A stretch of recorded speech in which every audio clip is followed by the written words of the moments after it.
Hello दोस्तों, कैसे हो आप सब लोग। तो हम लोग पढ़ रहे हैं ज्योमेट्री। तो पिछली क्लास में हम लोगों ने ज्योमेट्री में क्या पढ़ा था। पिछली क्लास में हम लोगों ने पढ़ा था पाइथागोरस थ्योरम पढ़ी थी। फिर उसके बाद में ट्रिपलेट्स पढ़े थे। तो उम्मीद करता हूँ कि आप पिछली क्लास का रिवीजन करके आए होंगे। फिर उसके बाद में हम पाइथागोरस थ्योरम और ट्रिपलेट्स पे बेस हमने दो तीन प्रीवियस ईयर के क्वेश्चन किए थे। तो आज की क्लास वहीं आगे से शुरू करते हैं। तो उम्मीद करता हूँ कि आपने पिछली क्लासेस का रिवीजन किया होगा, क्योंकि हम लोग पाइथागोरस थ्योरम से रिलेटेड क्वेश्चन ही डिस्कस कर रहे हैं। तो आज ही कंसेप्ट खत्म हो जाएगा। फिर उसके बाद में हम नया कंसेप्ट पढ़ेंगे, साइन रूल। ठीक है। तो उम्मीद करता हूँ कि आप चीज़ों को रिवाइज करके आए होंगे। तो चलो बिना कोई टाइम वेस्ट करे आज की क्लास शुरू करते हैं। ठीक है। तो जैसे कि मैं देख पा रहा हूँ हम लोग तीन क्वेश्चन ऑलरेडी कर चुके हैं। अब क्वेश्चन करेंगे चार। हम लोग पाइथागोरस थ्योरम से 20 क्वेश्चन डिस्कस कर रहे हैं। ठीक है। ये खत्म करने के बाद हम लोग नया कंसेप्ट पढ़ेंगे, साइन रूल। ठीक है। तो आज की क्लास बहुत इंपॉर्टेंट क्लास होने वाली है आपके एग्जाम के पॉइंट ऑफ व्यू से। ठीक है। तो शुरू करते हैं आज की क्लास। तो अब हम लोग करेंगे क्वेश्चन नंबर 4 करेंगे। ठीक है। क्वेश्चन 3 हम लोग डिस्कस कर चुके हैं। तो उम्मीद करता हूँ कि आप मेरे साथ साथ चीज़ों को नोट करेंगे। तो क्वेश्चन क्या है, त्रिभुज एबीसी में, त्रिभुज एबीसी में बी पर समकोण है। बी पर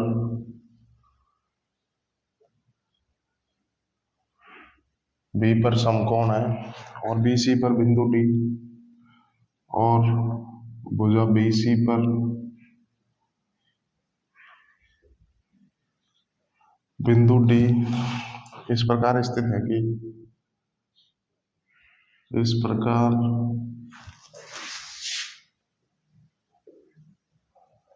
स्थित है कि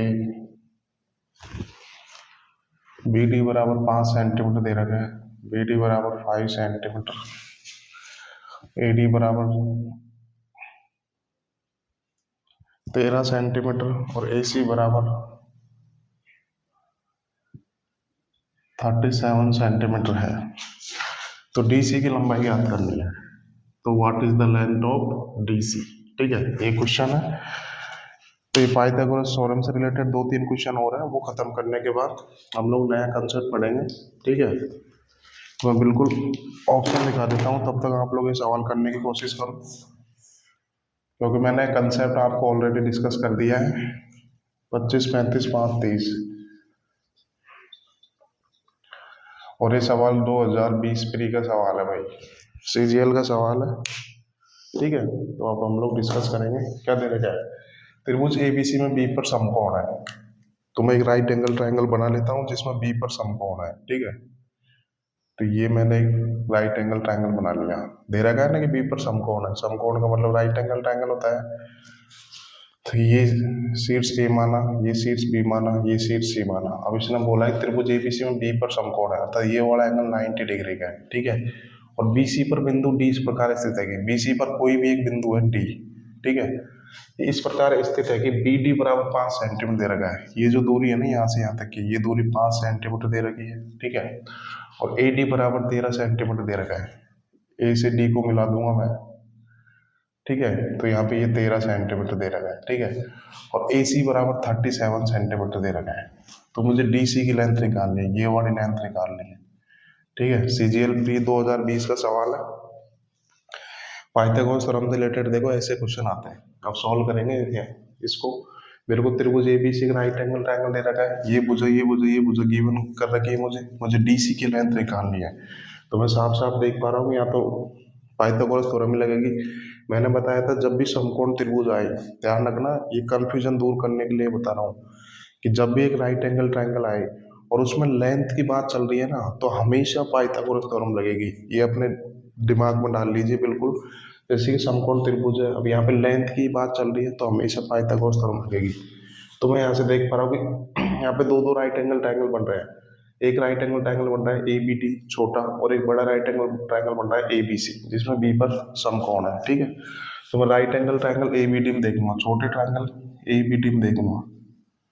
ए बी डी में देखूंगा छोटा ट्रायंगल, अगर ये भुजा 5 सेंटीमीटर है और ये भुजा 13 सेंटीमीटर, 90 डिग्री के सामने करना है, जो कि 13 सेंटीमीटर है। तो मैंने वहाँ आपको ट्रिपलेट पढ़ाए थे।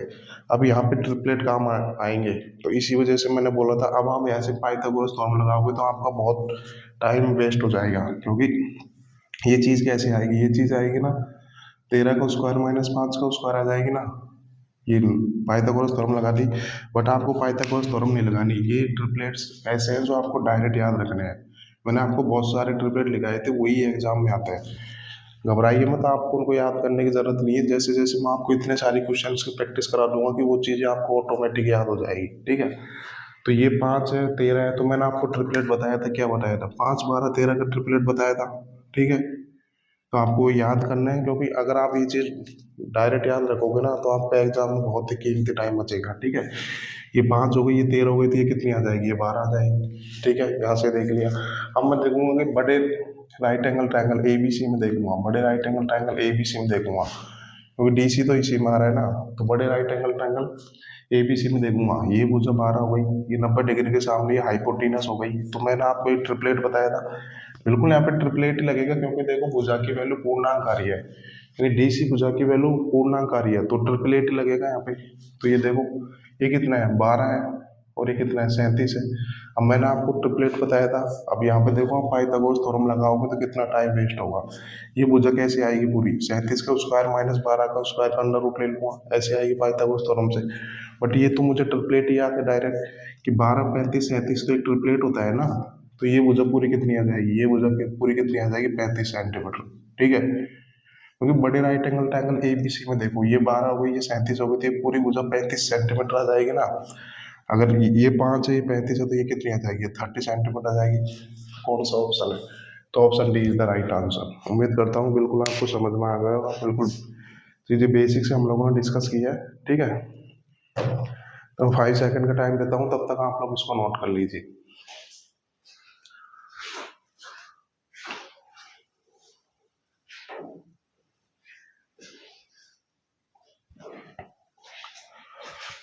चलो, नोट कर लिया होगा आप लोगों ने। अब हम लोग नया नया क्वेश्चन डिस्कस करेंगे, और उसके लिए मैं आपको एक थ्योरम बताता हूँ, ठीक है। तो नई थ्योरम हम लोग पढ़ेंगे।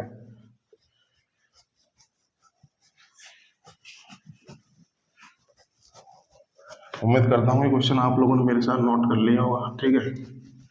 अब हम लोग अगला क्वेश्चन डिस्कस करेंगे। वो अगला क्वेश्चन डिस्कस करने से पहले मैं आपको कंसेप्ट बताता हूँ कि थ्योरम है, बहुत इंपॉर्टेंट थ्योरम है, डायरेक्ट एग्जाम में पूछी जाती है। बिल्कुल मैं आपको उस थ्योरम का प्रूफ भी बताऊंगा और स्टेटमेंट भी बताऊंगा, ठीक है। तो आप लोग लिख लीजिए, थ्योरम है भाई।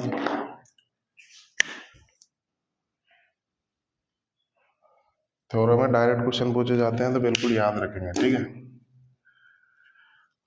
और ये जो थ्योरम है ना, ये फॉर एनी ट्राइंगल है भाई, हर ट्राइंगल के लिए ट्रू है, फॉर एनी ट्राइंगल। ये थ्योरम हर ट्राइंगल के लिए सिद्ध है, ठीक है। तो थ्योरम क्या है मैं बता देता हूँ आपको। जैसे कि मैंने एक ट्राइंगल बना दिया, आप किसी भी शेप या किसी भी साइज का ट्राइंगल बना लीजिए। लिख रखा है ना, फॉर एनी ट्राइंगल, कोई सा भी ट्राइंगल ले लीजिए। जैसे ही मैंने एक ट्राइंगल ले लिया, ट्राइंगल ए बी सी, ठीक है। ये शीर्ष ए माना मैंने, ये शीर्ष बी माना मैंने, ये शीर्ष मैंने सी माना। मैंने ये एक ट्राइंगल ले लिया फॉर एनी ट्राइंगल, ठीक है। तो ये मैंने एक ट्राइंगल ले लिया ऐसे ए बी सी, ठीक है। मैं इस ट्राइंगल की भुजा बी सी पर हाइट खींच देता हूँ। तो ए से परपेंडिकुलर डाला मैंने, ये मैंने ए से लंब डाला, ठीक है। ये ऐसे लंब डाला, और ये ए डी लंब डाला मैंने, A D perpendicular to B C. मैंने इस ट्राइंगल की हाइट खींच दी, शीर्ष ए से भुजा बी सी पर हाइट खींच दी, अर्थात ए डी। तो ए डी क्या हो जाएगी, इस ट्राइंगल की भुजा बी सी पर हाइट हो जाएगी, ठीक है। अब ध्यान रखना, ये चीज इंपॉर्टेंट है। अब मैं इस एल्टीट्यूड पर कोई भी बिंदु ओ ले लेता हूँ, आप कहीं पर भी ले लीजिए, कहीं पर भी कोई भी बिंदु ए ले लीजिए। मैं यहाँ पे लिख देता हूँ, O is any point, O कोई सा भी पॉइंट है, O is any point on altitude, altitude यानी हाइट होता है ना, एल्टीट्यूड ए डी। तो आप इस एल्टीट्यूड ए डी पर कहीं पर भी कोई भी बिंदु ले लीजिए ओ, ठीक है। ये मैंने ले लिया। अब इस ओ को शीर्ष बी और सी से मिला दीजिए। ए से नहीं मिलाना, ए से तो एल्टीट्यूड खींच दिया ना, तो शीर्ष ओ को बी से मिलाया और शीर्ष सी से मिलाया। तो यहाँ से रिजल्ट क्या निकल के आता है, वही हम डिस्कस करेंगे। यहाँ से रिजल्ट ये निकल के आता है, ए बी का स्क्वायर प्लस ओ सी का स्क्वायर बराबर ए सी का स्क्वायर प्लस ओ बी का स्क्वायर। ये थ्योरम है आपकी, ठीक है। यहाँ से ये रिजल्ट निकल के आता है। क्या थ्योरम क्या थी कि आप कोई सा भी ट्रायंगल बना लीजिए, किसी भी साइज शेप का बना लीजिए, हर ट्रायंगल के लिए ये चीज ट्रू है, ठीक है। जैसे कि मैंने ट्रायंगल एबीसी बना लिया, इस ट्रायंगल की मैंने भुजा बीसी पर शीर्ष ए से हाइट खींच दी, इस हाइट पर मैंने कोई सा भी बिंदु ले लिया, ओ ले लिया, ठीक है। ओ को मैंने बाकी दोनों शीर्षों से मिला दिया, भाई शीर्ष ए से तो हाइट खींच दी, तो बाकी दोनों शीर्ष कौन से बचे, बी और सी, बाकी दोनों शीर्षों से मिला दिया, तो यहाँ से रिजल्ट क्या निकल के आता है, ये ए बी का स्क्वायर प्लस ओ सी का स्क्वायर बराबर ए सी का स्क्वायर प्लस ओ बी का स्क्वायर। ये एक पैटर्न टाइप का बनता है, ठीक है। बिल्कुल मैं आपको प्रूफ भी करके बताऊंगा, ठीक है। इंपॉर्टेंट थोड़ा ना भाई, डायरेक्ट क्वेश्चन पूछे जाते हैं इससे, तो डायरेक्ट याद रखेंगे। याद रखने का तरीका आप देख लीजिए, ऐसे ए बी का स्क्वायर लूंगा तो आप लोग ओ सी का स्क्वायर ले लेना, फिर ए सी का, फिर ऐसे क्रॉस की तरह चलता है, ठीक है। तो ये मैंने आपको बता दिया। अब यहाँ का प्रूफ देख लेते हैं इसका। यहाँ पे देखो, लेफ्ट साइड बराबर राइट साइड है, ठीक है। यहाँ पे ये दे रखा है, तो मैं देखूंगा कि यहाँ से ए बी स्क्वायर क्या आएगा। तो मैं यहाँ से देख लेता हूँ कि ये A B square plus O C square, ये लेफ्ट साइड है जो इसके बराबर है, ठीक है। तो अब मैं देखूंगा ए बी स्क्वायर क्या है। तो ए बी देखूंगा खा रहा है, ए बी इस राइट एंगल ट्रायंगल मारा है ना, ए बी इस राइट एंगल ट्रायंगल मारा है ना। तो ये ए बी मैं यहाँ पे लिखा देता हूँ, right angle triangle A D B में देखो, तो यहाँ पे ए बी स्क्वायर आ रहा है, यहाँ पे ए बी आ रहा है ना, भाई जिस ट्रायंगल में ए बी आ रहा है मैं उसी ट्रायंगल को तो देखूंगा ना, ठीक है। तो ए बी इस ट्रायंगल ए डी बी के लिए क्या होगा, इस ट्रायंगल ए डी बी के लिए हाइपोटेनस होगा, अर्थात एक कर्ण होगा ना, तो इसकी वैल्यू क्या निकल के आएगी, यहाँ से पाइथागोरस थ्योरम लगा लूंगा, तो इसकी वैल्यू क्या निकल के आएगी, A D square plus B D square आ जाएगी ना, इसकी वैल्यू निकल के आ जाएगी। अब मैं बात करता हूँ ओ सी स्क्वायर क्या आएगा, ओ सी कहाँ पे है, तो हम जिस ट्रायंगल में उसी दे रखा है उसी ट्रायंगल को तो पकड़ोगे ना, ठीक है। मैंने आपको बताया था जब भी राइट एंगल ट्रायंगल देखिए और लेंथ की बात चल रही है तो हमेशा पाइथागोरस थ्योरम लगती है, ठीक है। तो मैं देखूंगा ओ सी किस ट्रायंगल मारा है, किस राइट एंगल ट्रायंगल मारा है, तो ओ सी इस राइट एंगल ट्रायंगल मारा है ना, ये रहा ना, ठीक है। तो देखो इस छोटे ट्रायंगल, छोटे right angle triangle O D C में देखो आप, जो ओ सी है ना ये हाइपोटेनस हो गया, तो इसकी वैल्यू क्या आएगी, डी सी का स्क्वायर प्लस ओ डी का स्क्वायर आ जाएगी ना, तो इसकी वैल्यू क्या आएगी, प्लस कितनी आ जाएगी, डी सी का स्क्वायर प्लस ओ डी का स्क्वायर, ये चीज निकल के आ गई, ठीक है। अब आप लोग यहाँ से ऑब्जर्व करो कुछ चीजें, ठीक है। अब आप यहाँ से ऑब्जर्व करो, क्या ऑब्जर्व करना है, ये देखो ए डी का स्क्वायर प्लस डी सी का स्क्वायर, ये चीज क्या बन गई, ये देखो ये ए डी का स्क्वायर और डी सी का स्क्वायर, तो ये चीज क्या बन गई, ये तो भाई ये बराबर ए सी स्क्वायर आ जाएगी ना, पाइथागोरस थ्योरम लगा दूंगा इस right angle triangle A D C में। देखो आप, ये ए डी का स्क्वायर दे रखा है और डी सी का स्क्वायर दे रखा है, तो ये दोनों किसके बराबर आ जाएंगे, ये दोनों हाइपोटेनस के स्क्वायर के बराबर आ जाएंगे, तो यहाँ से ए सी स्क्वायर आ गया। अब आप ये दोनों चीजें देखो, ये दोनों चीजें क्या दे रखी है, बी डी का स्क्वायर, बी डी भाई साहब यहाँ पे आ रहा है, ये बी डी का स्क्वायर और ओ डी का स्क्वायर, तो इसकी वैल्यू क्या आ जाएगी, इसकी वैल्यू ओ बी का स्क्वायर आ जाएगी ना, ओ बी का स्क्वायर आ जाएगी, तो यही तो चीज़ यहाँ पे दे रखी है, देखो A C square plus O B square, तो ये चीज़ यहाँ से निकल के आती है, कुछ नहीं करना था, पाइथागोरस थ्योरम लगानी थी, जैसे पाइथागोरस थ्योरम लगाओगे तो चीज़ें आपको आसान हो जाएगी, ठीक है। मैंने आपको प्रूफ बता दिया, इसके प्रूफ की कोई जरूरत नहीं है, बस आपको डायरेक्ट स्टेटमेंट याद रखना है, स्टेटमेंट यही आएगा, इसमें कोई फेरबदल नहीं होगा कि एक ट्रायंगल बना देगा, फिर उस ट्रायंगल में कोई सी भी शीर्ष पर आपको हाइट दे देगा, फिर उस हाइट पर कोई सा भी एक बिंदु ले लेगा, उस बिंदु को बाकी दोनों शीर्षों से मिला देगा, तो वहां से ये रिजल्ट निकल के आता है, ठीक है। तो मैं आपको इस थ्योरम से रिलेटेड प्रीवियस ईयर का क्वेश्चन करा देता हूँ, ठीक है। उम्मीद करता हूँ आपने बिल्कुल समझ में आ होगा। देखो मैंने बिल्कुल डिटेल में डिस्कस किया, आपको प्रूफ भी बताया मैंने, आपको ऐसे भी स्टेटमेंट बता के भी नहीं छोड़ा, ठीक है। ये ना एक तरीके से पाइथागोरस थ्योरम के हिडन सवाल है, मतलब कंसेप्चुअल सवाल है, तो इनको आपको देखने चाहिए, ठीक है। उम्मीद करता हूँ कि आपने मेरे साथ साथ चीज़ों को नोट किया होगा, ठीक है। अब हम इस थ्योरम से रिलेटेड क्वेश्चन कर लेते हैं, ठीक है। इस थ्योरम में घुमाने जैसा कुछ नहीं है, डायरेक्ट यही स्टेटमेंट आएगा, मैं आपको क्वेश्चन करा के भी बता देता हूँ, ठीक है। तो हम लोग करेंगे क्वेश्चन नंबर 5 करेंगे, क्वेश्चन 4 हम लोग डिस्कस कर चुका है। क्वेश्चन 5 क्या है, एक त्रिभुज एबीसी में एक त्रिभुज एबीसी में एडी भुजा बीसी पर लंब है, एडी भुजा बीसी पर लंब है, AD भुजा BC पर लंब है, ठीक है। आगे देखा लंब AD पर एक बिंदु O इस प्रकार है कि O इस प्रकार है कि AB बराबर 9 सेंटीमीटर दे रखा है। यही स्टेटमेंट आएगा, इसमें कोई फेरबदल नहीं होगा, ठीक है। तो आपको डायरेक्ट थ्योरम याद रखनी है, प्रूफ से कोई मतलब नहीं है। AB बराबर 9 सेंटीमीटर, OB बराबर 3 सेंटीमीटर दे रखा है, OC बराबर 7 सेंटीमीटर। मैं आपको एक चीज बताता हूँ, मैं चाहता तो मैं आपको PPT अवेलेबल करा देता था। इस जो मैं यहाँ पे बोर्ड पे जितने भी क्वेश्चंस कराता हूँ, मैं चाहता तो आपको इसको PDF दे देता, बट उससे कोई फायदा नहीं होगा, क्योंकि जितनी चीजें आप खुद से नोट करोगे ना, उतनी ही चीजें आपको याद होने लग जाएगी। तो ये एक तरीके से आप जितना लिखोगे ना, उतना आपके लिए बेनिफिट होगा। मैं चाहता तो आपको डिस्क्रिप्शन लिंक में इसकी PDF डलवा देता हूँ, बट आपको ऐसा नहीं करना, आपको सारी चीज़ें नोट करनी है, क्योंकि एक बार आपने नोट कर लिया, आपने एक बार प्रॉपर नोट्स बना लिए, तो फिर आपको इन फ्यूचर वापस दिक्कत आने वाली नहीं है, ठीक है। ज्योमेट्री एक बहुत ही लेंथी टॉपिक है, तो बिल्कुल मैं आपको 100% चीज़ें पढ़ाऊंगा, तो गारंटी देता हूँ आपको एक बार मेरे साथ दिक्कत आएगी आपको, क्योंकि इतनी सारी क्लासेस अवेलेबल कराऊंगा मैं आपको, इतने सारे कंसेप्ट, इतने सारे क्वेश्चंस डिस्कस करवाऊंगा मैं आपको, कि आपको काफ़ी दिक्कत होगी। लेकिन मैं गारंटी देता हूँ, अगर आपने एक बार ज्योमेट्री मेरे साथ पढ़ ली ना, तो इन फ्यूचर किसी भी टीचर से आपको ज्योमेट्री पढ़ने की जरूरत नहीं पड़ेगी, ठीक है। तो इस वजह से मैं बोल रहा हूँ कि आप मेरे साथ साथ चीज़ों को नोट करिए। मैं चाहता था ये क्वेश्चन आपको बोल के भी लिखा देता, मेरा भी काफ़ी टाइम बचता, बट मैं नहीं चाहता, कि मैं चाहता हूँ कि आपको एक बार ज्योमेट्री पढ़ो और पूरी 100% चीज़ें आप पढ़ो, ठीक है। तो यहाँ से OC बराबर 7 सेंटीमीटर है, तो भुजा AC की माप याद करनी है, भुजा AC की माप याद करो, ठीक है। ये क्वेश्चन है, मैं चाहता हूँ हर स्टूडेंट ये सवाल वो करे, क्योंकि मैंने अभी आपको कंसेप्ट डिटेल में बताया, उसका प्रूफ भी बताया, ठीक है। ऑप्शन लिखा देता हूँ मैं, 13, 11,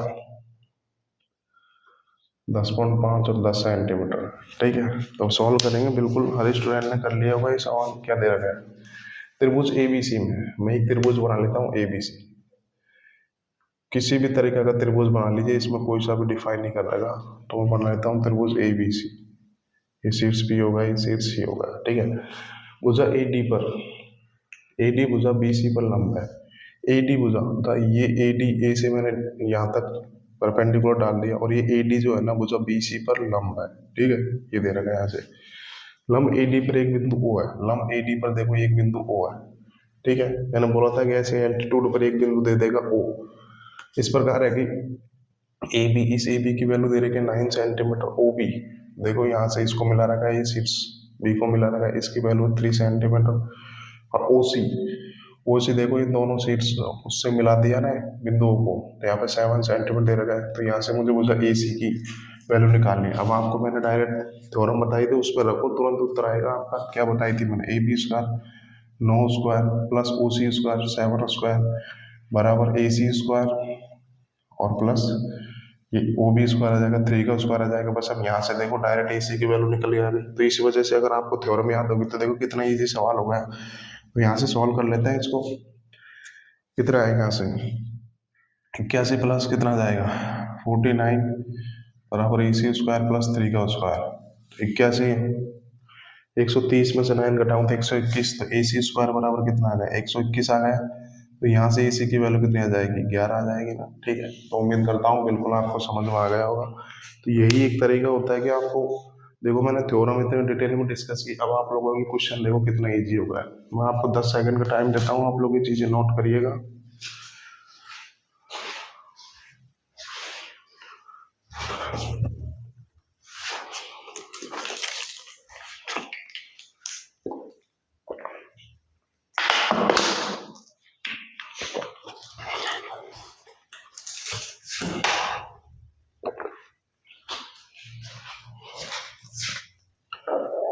उम्मीद करता हूँ आपने ये चीज़ें नोट कर ली होगी, ठीक है।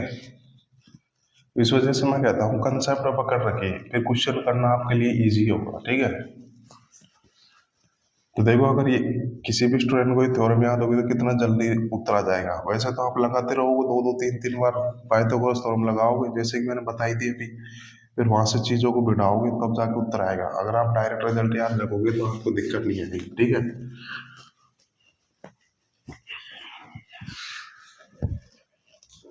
अगला क्वेश्चन देख लेते हैं। क्वेश्चन नंबर 6 करेंगे। इतने सारे क्वेश्चन की प्रैक्टिस करा दूंगा कि आपको दिक्कत नहीं आएगी, ठीक है। त्रिभुज एबीसी में एक दे रखा है कि त्रिभुज एबीसी में एंगल बी बराबर 90 डिग्री दे रखा है। यदि बिंदु डी और ए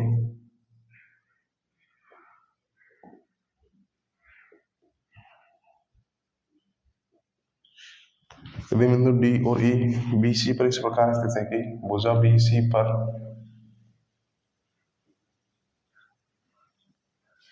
इस प्रकार स्थित है कि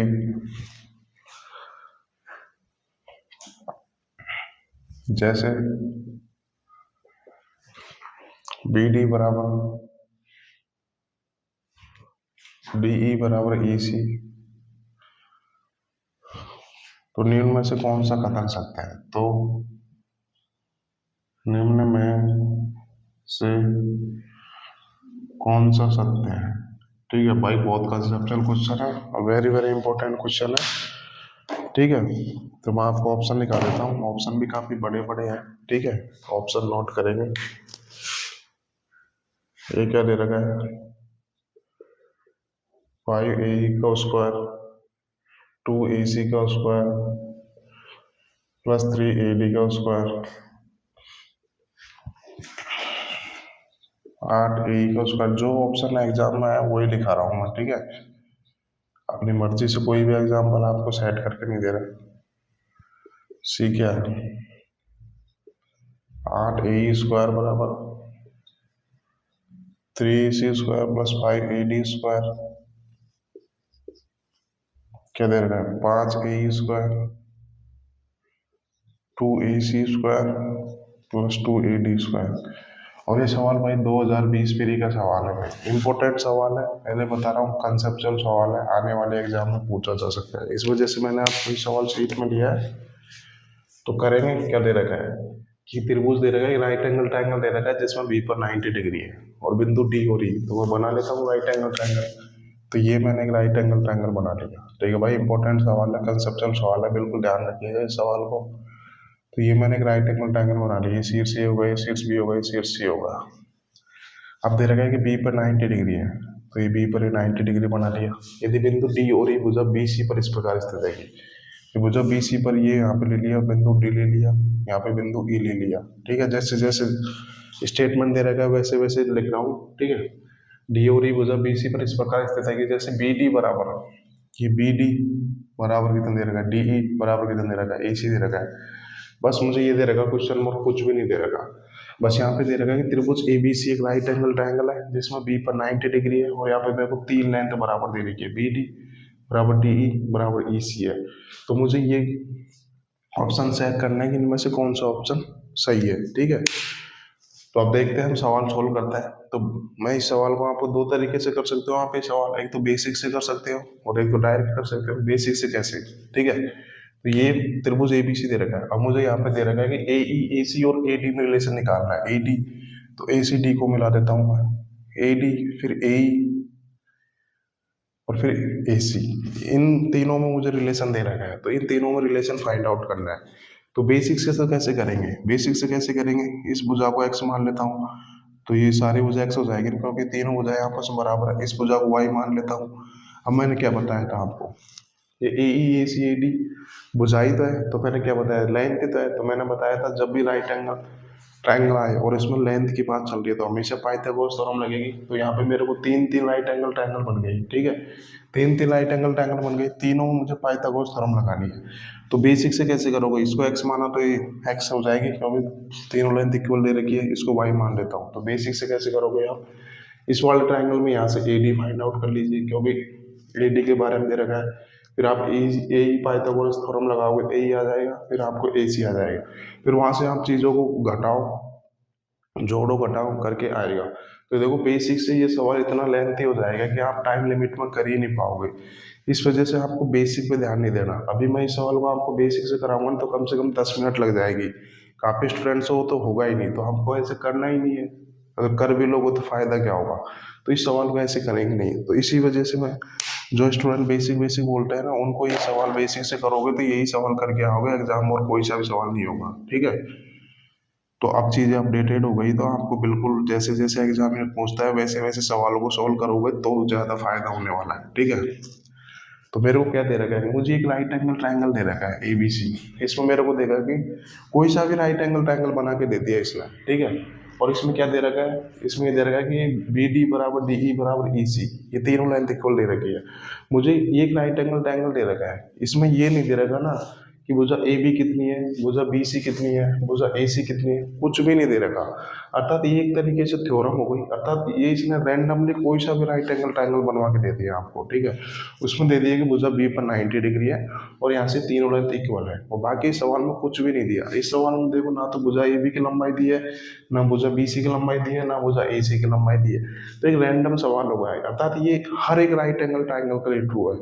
आप दुनिया के कोई सा भी राइट एंगल ट्रायंगल बना लीजिए, उसमें अगर आप ऐसी चीजें बनाओगे, तीनों लेंथ इक्वल दे दोगे और B पर 90 डिग्री बनाओगे, तो आप कुछ भी, हर राइट एंगल ट्रायंगल के लिए ट्रू हो जाएगा। तो मैं अपनी मर्जी से आप कुछ भी मान लीजिए, क्योंकि एक तरीके से थ्योरम हो गई भाई, एक तरीके से थ्योरम हो गई भाई। यहाँ पे सिर्फ मेरे को ये दे रखा है कि ये तीनों लेंथ इक्वल है, ना मुझे भुजा AB की लंबाई दे रखी है, ना भुजा BC की लंबाई दे रखी है, ना भुजा AC की लंबाई दे रखी है। तो एक थ्योरम है। अब थ्योरम है तो ये थ्योरम तो मुझे पता नहीं है, ऐसे बहुत सारी थ्योरम है जो मुझे याद नहीं है, तो अब मैं कैसे करूंगा। ठीक है। तो एक थ्योरम है, तो आप इस थ्योरम में आप कुछ भी रख के देख लीजिए, बिल्कुल जो राइट साइड में होगा वही लेफ्ट साइड में आएगा। ठीक है। तो मैं इस थ्योरम को, अब मुझे इस थ्योरम तो याद नहीं है, मैं इस थ्योरम को क्या करूंगा, वेरीफाई कर लूंगा। अर्थात इसमें आप कुछ भी रख के देख लीजिए, जो थ्योरम है वो हमेशा ट्रू होती है, तो आप अपनी मर्जी से कुछ भी रख लीजिए। इसमें जरूर नहीं है आप एक्स ही रखो, XY रखोगे तो बहुत लेंथी हो जाएगा। तो एक प्रकार से एक थ्योरम हो गई। अर्थात ये हर एक राइट एंगल ट्रायंगल के ट्रू है। तो मैं क्या करूंगा, ऐसे मैं अपनी मर्जी से मुझे AB BC और AC की वैल्यू कुछ भी रख सकता हूँ। अब मैं 3 4 5 तो रखूंगा नहीं, 5 12 13 रखूंगा नहीं, क्योंकि उससे भी काफी लेंथी हो जाएगा। भाई रखना ही है तो अपनी मर्जी से कुछ भी रखूंगा ना। मैं 3 4 5 ही को रखू। भाई इसको 3 ले लीजिए, इसको 4 ले लीजिए, इसको 5 ले लीजिए, कुछ भी रख लीजिए, हर राइट एंगल ट्रायंगल के लिए ये चीज ट्रू है। बट अगर मुझे रखना ही है तो मैं 3 4 5 भी करूंगा, वहां से भी काफी लेंथी होगा। रखना ही तो भाई मुझे तो जल्दी सवाल सॉल्व करना है ना, तो जितना शॉर्ट में करूंगा उतना ही मेरे लिए फायदा होगा। तो मैं क्या करूंगा, यहाँ से मैं इस भुजा की लंबाई 1 मान लेता हूँ, इस भुजा की लंबाई 1 मान लेता हूँ, तो ये भी 1 हो जाएगी, ये भी 1 हो जाएगी, क्योंकि तीनों लेंथ इक्वल दे रखी है। ठीक है। इस भुजा की लंबाई भी मैं 1 मान लेता हूँ। ठीक है। भाई मानना ही है तो मैं कुछ भी मानूंगा ना। तो अब वो चीज मानूंगा जहाँ से मेरे सवाल जल्दी सॉल्व होगा। बस अब मैं पाइथागोरस थ्योरम लगा देता हूँ। पाइथागोरस थ्योरम से AD कितना आ जाएगा, AD √2 आ जाएगा। ठीक है। AE कितना आएगा, 2 दूनी 4 1 5, √5 आ जाएगा यहाँ से। AC कितना आएगा, 3 3 और 1 10, √10 आ जाएगा। तो यहाँ से देखो मैंने AD AE और AC की वैल्यू फाइंड आउट कर ली है। बस आप इन ऑप्शन में रख रख के देख लो, जो ऑप्शन सेटिस्फाई हो जाएगा वही उत्तर आ जाएगा। तो पहले में रख के देख लो, तो हम थोड़ा जल्दी करेंगे। AE कितना दे रखा है, AE √5 का मतलब 5 हो गया, बराबर 2। AC कितना दे रखा है, AC कितना, √10 का स्क्वायर करमर कितना आएगा, 10 + 3 AD कितना आ गया, यहाँ से AD 2 आ जाएगा। तो यहाँ से 50 25, 10 दूनी 20 और 26, ये तो गलत हो गया, पहला ऑप्शन सेटिस्फाई नहीं हो रहा। हम दूसरा ऑप्शन देख लेते हैं, 8। AE कितना दे रखा है, AE 5 आ जाएगा, 5 AC कितना आ गया, 10 आ गया, +3 AD कितना आ गया, 2 आ गया। तो इसको सॉल्व करते हैं, 40 50 और 3 दूनी 56, ये भी नहीं हो रहा। अब मैं थर्ड ऑप्शन देख लेता हूँ, 8। AE कितना दे रखा है, AE √5 का स्क्वायर करूँगा तो 5 आ जाएगा, पूरा 5। 3 AC कितना आ गया, 10 आ गया, +5 कितना आ गया, 2 आ गया। तो इसको देख लेते हैं, 8 5 40, 10 3 30 +5 10, बिल्कुल सेटिस्फाई हो रहा है। जो राइट साइड है वही लेफ्ट साइड आ गई। तो कौन सा ऑप्शन हो जाएगा, तो option C is the right answer. ध्यान रखना, बहुत इंपॉर्टेंट सवाल है। इस टाइप का एक ही सवाल करा रहा हूँ मैं, बट आपके एग्जाम में बहुत सारे क्वेश्चन पूछे गए हैं। जैसे आप कोई सी मतलब प्रीवियस ईयर देखोगे तो आपको बहुत सारे क्वेश्चन देखने को मिलेंगे। ये तो मैंने आपको एक क्वेश्चन बता दिया, यहाँ से आपका कंसेप्ट क्लियर हो गया। ध्यान रखना, जब भी राइट एंगल ट्रायंगल दे, इन भुजाओं के बारे में कुछ नहीं दे तो आप अपनी मर्जी से कुछ भी रख के देख लीजिए, क्योंकि वो एक हर राइट एंगल ट्रायंगल के ट्रू है, वो एक तरीके से थ्योरम है, और थ्योरम को हमेशा वेरीफाई किया जाता है। ठीक है। तो उम्मीद करता हूँ ये बिल्कुल समझ में आ गया होगा। तो ये हो गए। अब हम लोग नया कंसेप्ट पढ़ेंगे साइन रूल, ठीक है, बहुत इंपॉर्टेंट कंसेप्ट होगा। तो ये पाइथागोरस थ्योरम से ये सवाल खत्म हो गए, 2-3 सवाल हो रहे हैं मिसलेनियस टाइप के, वो हम लोग आगे डिस्कस करेंगे। अब हम लोग नया कंसेप्ट पढ़ेंगे साइन रूल, ठीक है। तो उम्मीद करता हूँ कि आपने ये चीज़ नोट कर ली होगी, ठीक है भाई। बहुत कंसेप्चुअल क्वेश्चन था, मैंने आपको डिटेल में डिस्कस किया। अब ध्यान से करिएगा क्योंकि हम साइन रूल पढ़ेंगे जो बहुत इंपॉर्टेंट है।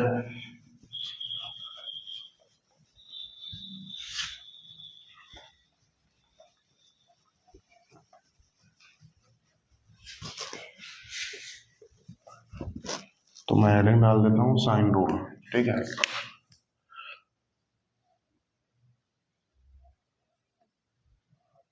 साइन रूल तो आप स्टूडेंट ने पढ़ भी रखा होगा, बिल्कुल डिटेल में डिस्कस करेंगे। वैसे साइन रूल से सवाल कम आते हैं, बट ये इंपॉर्टेंट चीज़ है क्योंकि पूरा हाइट एंड डिस्टेंस इसी चैप्टर से आएगा, बिल्कुल इसी चैप्टर पर डिपेंड है। त्रिकोणमिति भी यहीं से पूछी जाती है, तो बिल्कुल हम लोग डिस्कस करेंगे, ठीक है, बिल्कुल स्किप नहीं करेंगे। तो साइन रूल क्या होता है, बिल्कुल मैं आपको स्टेटमेंट दूंगा, फिर उसके बाद में मैं आपको प्रूफ भी कराऊंगा और यहाँ से ढेर सारी रिलेशन में निकलेंगे, वो सब हम लोग डिस्कस करेंगे। तो अब आधे घंटे बिल्कुल आपको पूरा ध्यान बोर्ड पे रखना है क्योंकि यहाँ से बहुत इंपॉर्टेंट चीज़ें मैं आपको कराने जा रहा हूँ। तो बिल्कुल पूरा ध्यान यहीं रखिएगा क्योंकि बहुत इंपॉर्टेंट चीज़ें मैं आपको डिस्कस कराने जा रहा हूँ, ठीक है।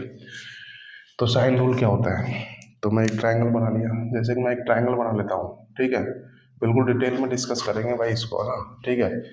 ये मैंने एक ट्रायंगल बना लिया,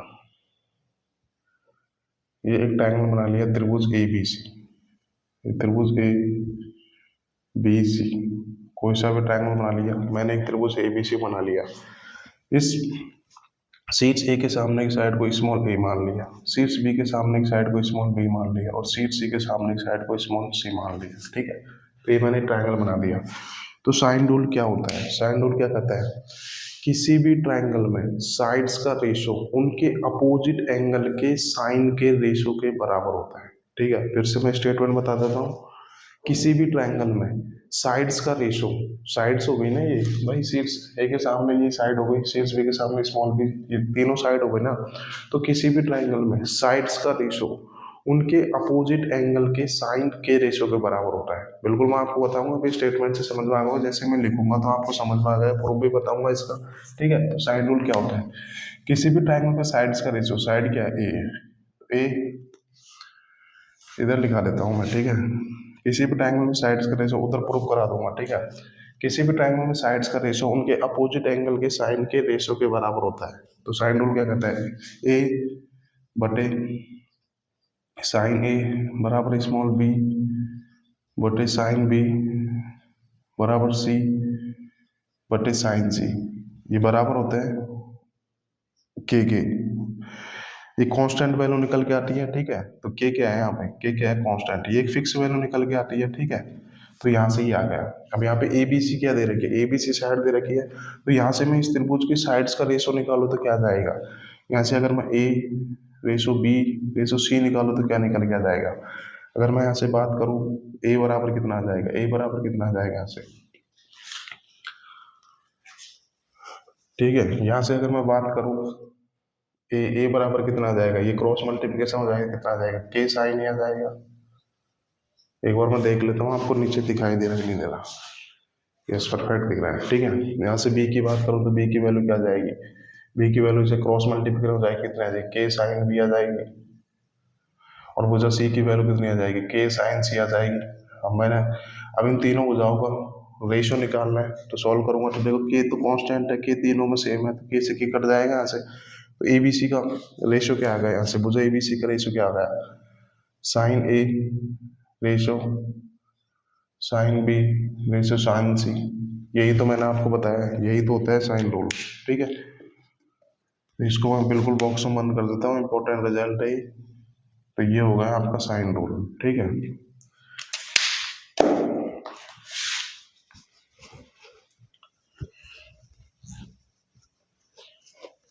ठीक है, तो मैंने अभी साइन रूल क्या बताया, किसी भी ट्रायंगल में a for any triangle two है, किसी भी ट्रायंगल में साइड्स का रेशो, देखो साइड हो गई ए बी सी, साइड्स का रेशो उनके अपोजिट एंगल भाई ये भुजा ए के सामने ये वाला एंगल ए हो गया, भुजा ए के सामने ये वाला एंगल ए हो गया, ऐसे भुजा बी के सामने ये वाला एंगल बी हो गया। भाई भुजा ए के सामने ये वाला एंगल ए हो गया, भुजा बी के सामने ये वाला एंगल बी हो गया, और भुजा सी के सामने ये वाला एंगल सी हो गया ना, सी हो गया। तो मैंने क्या बताया था, किसी भी ट्राइंगल में साइड्स का रेशियो उनके अपोजिट एंगल। भाई भुजा ए है, ए के सामने ये वाला एंगल ए है, तो यहाँ से क्या ले लूंगा साइन ए, ये साइन ए आ गया। ऐसे ही मैं भुजा बी लूंगा, भुजा बी के सामने ये वाला एंगल क्या है, बी है, तो इसका ले लूंगा साइन बी, तो साइन बी आ गया। और इस भुजा सी के सामने ये वाला एंगल सी है, तो यहाँ से साइन सी आ गया। तो क्या बताया मैंने साइन रूल, किसी भी ट्राइंगल में साइड्स का रेशो, भाई ए बी सी साइड्स है, साइड्स का रेशो उनके अपोजिट एंगल। भाई ए के अपोजिट एंगल में क्या है, ए के अपोजिट एंगल में एंगल ए है, तो इसका साइन ए लेना है, ठीक है। अब बी के अपोजिट एंगल में, बी के अपोजिट एंगल में एंगल बी है, तो साइन बी लेना है। भाई भुजा सी के अपोजिट एंगल क्या है, एंगल सी है, तो इसका साइन सी लेना है। तो किसी भी ट्राइंगल में भुजाओं का रेशो, किसी भी ट्राइंगल में भुजाओं का रेशो उनके अपोजिट एंगल के साइन के रेशो के बराबर होता है। भाई ए के सामने एंगल ए आ गया, उसके साथ साइन लेना है मुझे। मुझे बी के सामने ये वाला एंगल बी आ गया, उसके साथ साइन लेना है मुझे। मुझे सी के सामने ये वाला एंगल सी आ गया, उसके साथ साइन लेना है। तो किसी भी ट्राइंगल में साइड्स का रेशो उनके अपोजिट एंगल के साइन के रेशो के बराबर होता है, ठीक है। उम्मीद करता हूँ बिल्कुल आपको समझ में आया होगा, मैंने बिल्कुल आपको डिटेल में स्टेटमेंट बताया। बिल्कुल हम लोग इसका प्रूफ करेंगे, प्रूफ इम्पोर्टेंट है भाई इसका, क्योंकि यहाँ से मैं 2-3 रिजल्ट आपको बताऊंगा, ठीक है। बिल्कुल मैंने आपको स्टेटमेंट डिटेल में डिस्कस किया, ठीक है। किसी भी ट्रायंगल में साइड्स का रेशो उनके अपोजिट एंगल के साइन के रेशो में होता है, ठीक है। तो प्रूफ देखेंगे आप, तो यही ट्रायंगल बना लेता हूँ दोबारा से, ठीक है। यही मैंने एक त्रिभुज ए बी सी बना दिया, ए हो गया, ये बी हो गया, ये शीर्ष हो गया, यहाँ से मैंने त्रिभुज ए बी सी बना दिया, ठीक है। ये बना दिया। अब मैंने शीर्ष ए से भुजा बी सी पर एक एल्टीट्यूड डाल दिया, अर्थात भुजा बी सी पर शीर्ष ए से मैंने एक लंब डाल दिया, तो ये इस ट्राइंगल की भुजा बी सी पर हाइट हो जाएगी, ठीक है। ये इसका नाम दे दिया मैंने, ए डी नाम दे दिया, ठीक है। अब शीर्ष बी के सामने की साइड को स्मॉल बी मान लिया, शीर्ष ए के सामने की साइड को और ए के सामने की साइड को स्मॉल ए मान लिया, और मैंने इस ट्राइंगल की ए डी एक हाइट खींच दी, इसका एच नाम दे दिया, ठीक है। तब हम यहाँ से क्या देख पा रहे हो, यहाँ से आप देखो दो राइट एंगल ट्राइंगल बन रहे हैं ना, दो राइट एंगल ट्राइंगल बन रहे हैं, right angle triangle A D B और right angle triangle A C C, दो राइट एंगल ट्राइंगल बन रहे हैं, ठीक है। अब मैं देखूंगा कि right angle triangle A D B में देखो, आप right angle triangle A D B में देखो, यहाँ पे दो राइट एंगल ट्राइंगल बन रहे हैं ना भाई, right angle triangle A D B और right angle triangle A D C. मैंने क्या किया, इसकी भुजा बी सी पर इस ट्राइंगल की मैंने क्या खींच दी, हाइट खींच दी, ठीक है। तो मैं देखूंगा कि right angle triangle A D B में देखो, ये वाला एंगल कितना हुआ है, ये वाला एंगल है, ये वाला शीर्ष बी पर ये वाला कोण कितना हुआ है, तो ये कोण बी हो गया, ठीक है, ये कोण बी हो गया। तो अब मैं क्या देखूंगा, अभी ध्यान रखना, मैं त्रिकोणमिति में आता है, मैं आपको बता देता हूँ, जिन भी स्टूडेंट को आता है अच्छी बात है, नहीं आता अभी आपको पैनिक नहीं होना। जब मैं आपको त्रिकोणमिति डिटेल में डिस्कस करूंगा तब आपको ये चीजें समझ में आ जाएगी। ये जो प्रूफ है ना, ये बेसिकली त्रिकोणमिति से होगा। तो जिन स्टूडेंट को त्रिकोणमिति की थोड़ी सी भी नॉलेज होगी तो उनको दिक्कत नहीं आएगी, जिनको बिल्कुल त्रिकोणमिति के बारे में पता नहीं है उनको दिक्कत होगी, बट आपको दिक्कत करने की जरूरत नहीं है, क्योंकि जब मैं आपको त्रिकोणमिति समझाऊंगा तब आपका ये तब ये आप इसका प्रूफ अपने आप कर लोगे, ठीक है। तो ये ध्यान रखना, ये चीज होती है कि एक राइट एंगल ट्राइंगल लिया मैंने, ठीक है, ये 90 डिग्री हो गया, ठीक है।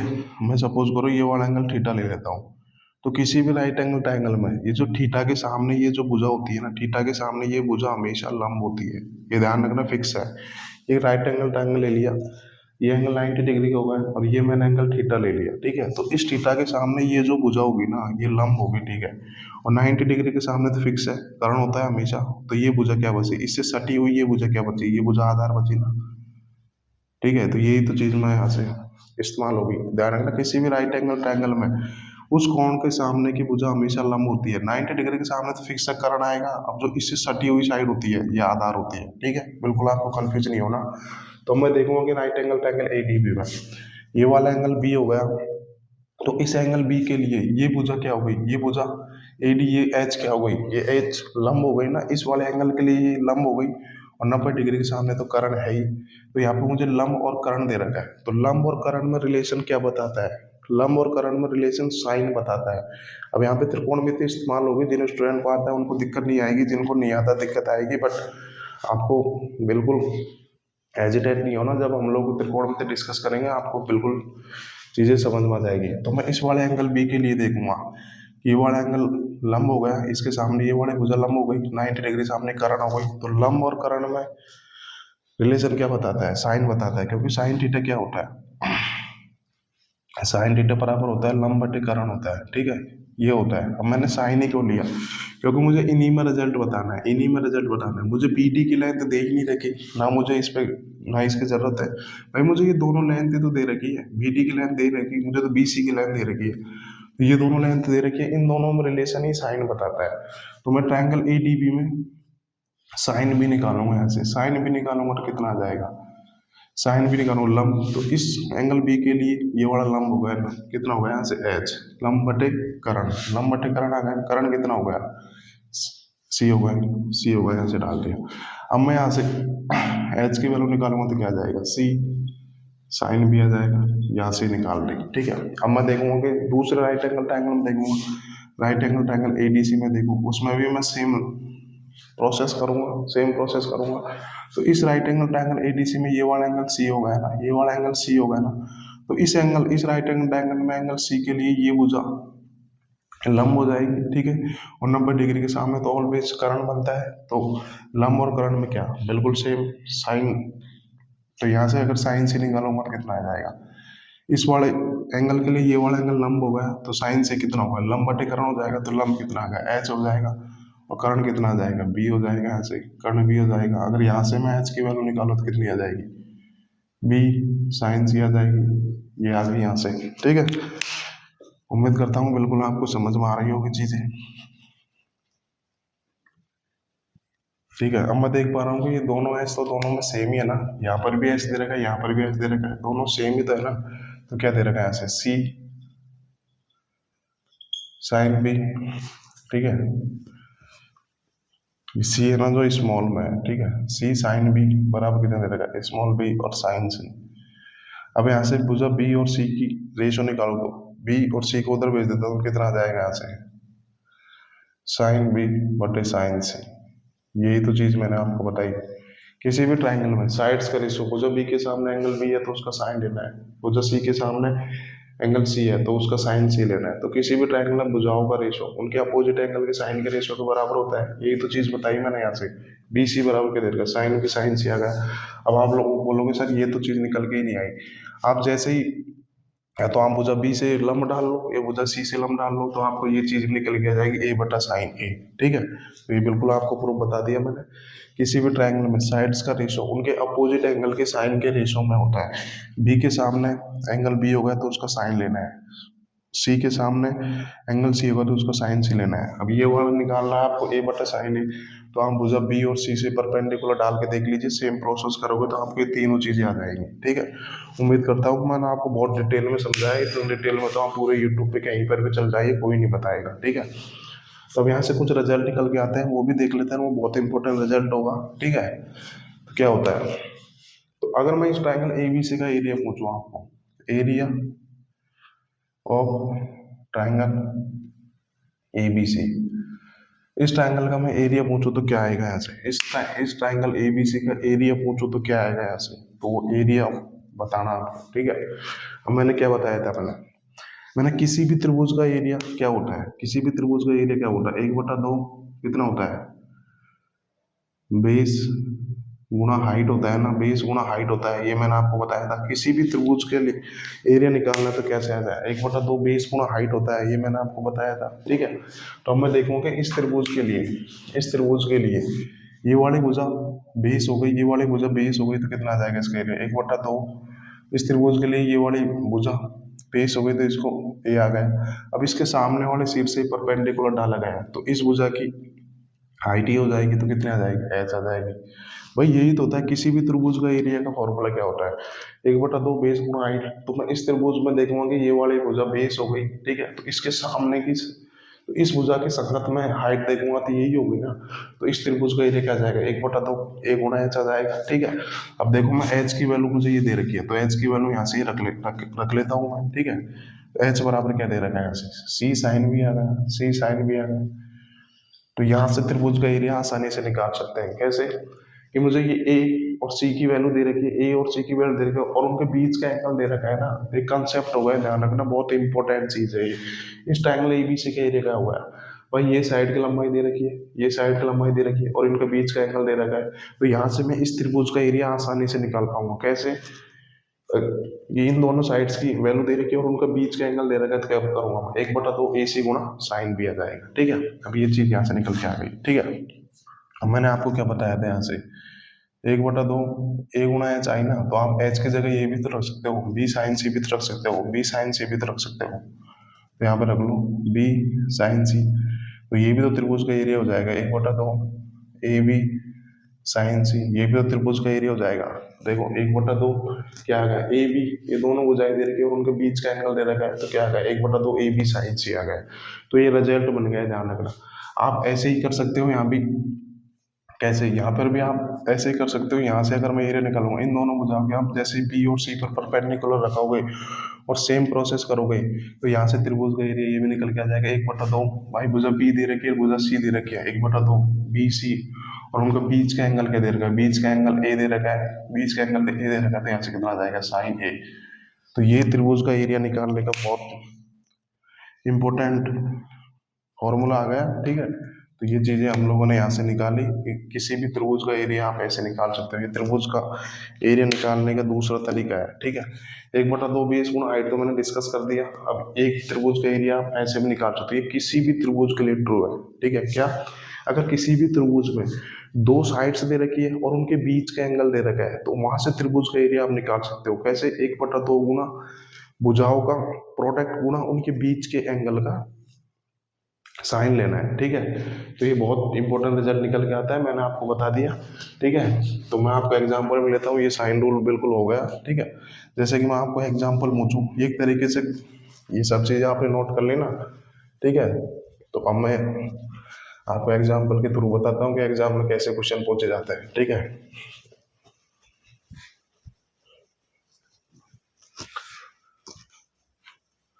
जैसे कि एग्जाम्पल में ये क्वेश्चन आ जाएगा एग्जाम में, कंसेप्ट बन गया, ध्यान रखना, किसी भी त्रिभुज में दो भुजाएं दे रखी है और उनके बीच का एंगल दे रखा है, तो वहां से आप त्रिभुज का एरिया आसानी से फाइंड आउट कर सकते हो। कैसे, 1/2 गुना साइड्स का प्रोडक्ट गुना उनके बीच के एंगल।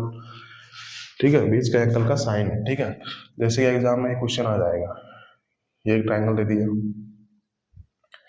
ए बी से एक ट्रायंगल दे दिया। ठीक है, ए बी से एक ट्रायंगल दे दिया। ठीक है, ये भुजा दे दी 8 दे दी, ये भुजा 13 दे दी, और इनका बीच का एंगल दे दिया, कितना दे दिया, 60 डिग्री का दे दिया।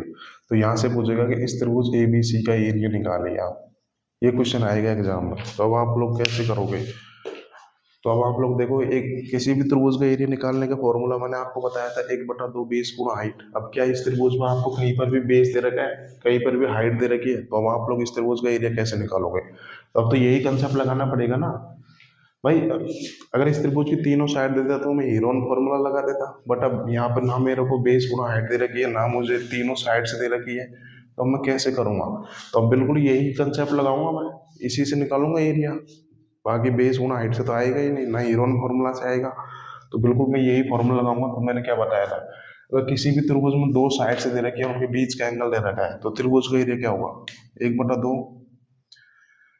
गुणा साइड्स का प्रोडक्ट, साइड कितनी दे रखी है, 13 गुणा 8, साइड्स का प्रोडक्ट गुणा उनके बीच के एंगल का साइन लेना है, कितना आ जाएगा, ऐसे साइन 60 आ जाएगा। ठीक है, अभी साइन 60 की वैल्यू आपको आती होगी, जब आप लोग त्रिकोणमिति पढ़ोगे जब आपको आ जाएगी, जिन स्टूडेंट को आती है अच्छी बात है, जिनको नहीं आती अभी के लिए पेशेंस रखेंगे, जब हम लोग त्रिकोणमिति पढ़ेंगे तो बिल्कुल मैं आपको सारे ये एंगल्स की वैल्यू निकालूंगा, टेबल आती है, वो टेबल मैं आपको डिटेल में डिस्कस करूंगा। ठीक है, तो साइन 60 की वैल्यू डायरेक्ट याद रखेंगे, √3/2, तो यहाँ से लिख लूंगा मैं, साइन 60 की वैल्यू लिख लेता हूँ, 1/2 13 गुणा 8 गुणा साइन 60 कितना आएगा, √3/2, 2 दूनी 4 दूनी कितना कट गया, 2 बार करते तो 26 √3 आ जाएगा। तो इस ट्रायंगल का एरिया कितना आ जाएगा? 26 √3 आ जाएगा। उम्मीद करता हूँ बिल्कुल आपको समझ में आ गया। ध्यान रखने, त्रिभुज का एरिया निकालने का एक और सूत्र आ गया किसी भी त्रिभुज में। ये हर त्रिभुज के लिए त्रिभुज है। किसी भी त्रिभुज में 2 साइड दे रखे और उनके बीच का एंगल दे रखा है, तो वहां से त्रिभुज का एरिया आप आसानी से निकाल सकते हो। कैसे? 1/2 गुना साइड्स का प्रोडक्ट गुणा उनके बीच के एंगल का साइन। ठीक है, बिल्कुल आपको समझ में आ गया होगा। मैंने हर एक चीजें आपको बिल्कुल डिटेल में डिस्कस की है। 10 सेकंड का टाइम देता हूँ, तब तक आप लोग ये चीज नोट कर लीजिए।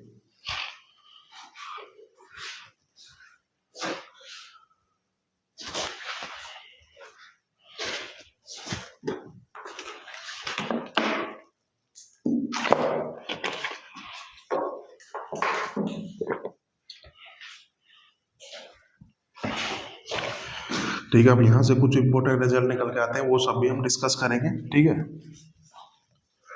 उम्मीद करता हूँ साइन रूल आपको बिल्कुल डिटेल में समझ में आ गया होगा। भाई इससे तगड़ा डिटेल में तो पूरे यूट्यूब पर कहीं भी चले जाइए, कोई नहीं बताएगा आपको। ठीक है, मैंने आपको हर एक चीजें बिल्कुल डिटेल में डिस्कस की, एग्जाम्पल भी बताया आपको, तो बिल्कुल आपको दिक्कत आने वाली नहीं है। उम्मीद करता हूँ आपने ये सब चीजें नोट कर ली होगी। भाई ये ध्यान रखना, किसी भी त्रिभुज का एरिया निकालने का ये मैंने आपको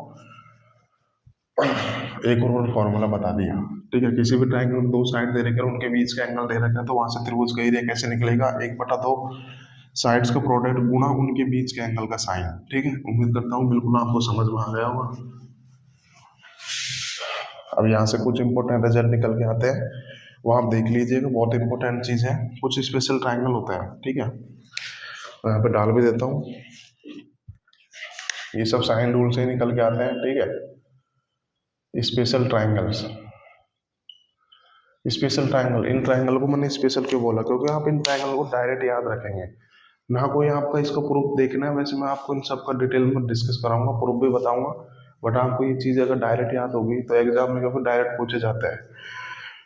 तो ये चीज़ें आपको डायरेक्ट याद होगी तो आपको एग्जाम में बहुत ही कीमती टाइम बचेगा। ठीक है, तो बिल्कुल 4 ट्रायंगल है, मैं आपको बिल्कुल डिटेल में डिस्कस करूंगा, तो थोड़ा सा पेशेंस रखिएगा, क्योंकि आज की क्लास थोड़ी सी लेंथ जाएगी, क्योंकि सारे 4 ट्रायंगल मुझे डिस्कस करवाने हैं आपको। ठीक है, तो देख लेते हैं, पहला ट्रायंगल देख लेते हैं क्या है।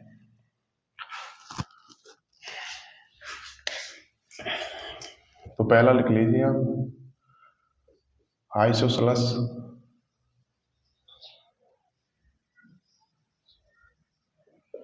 राइट एंगल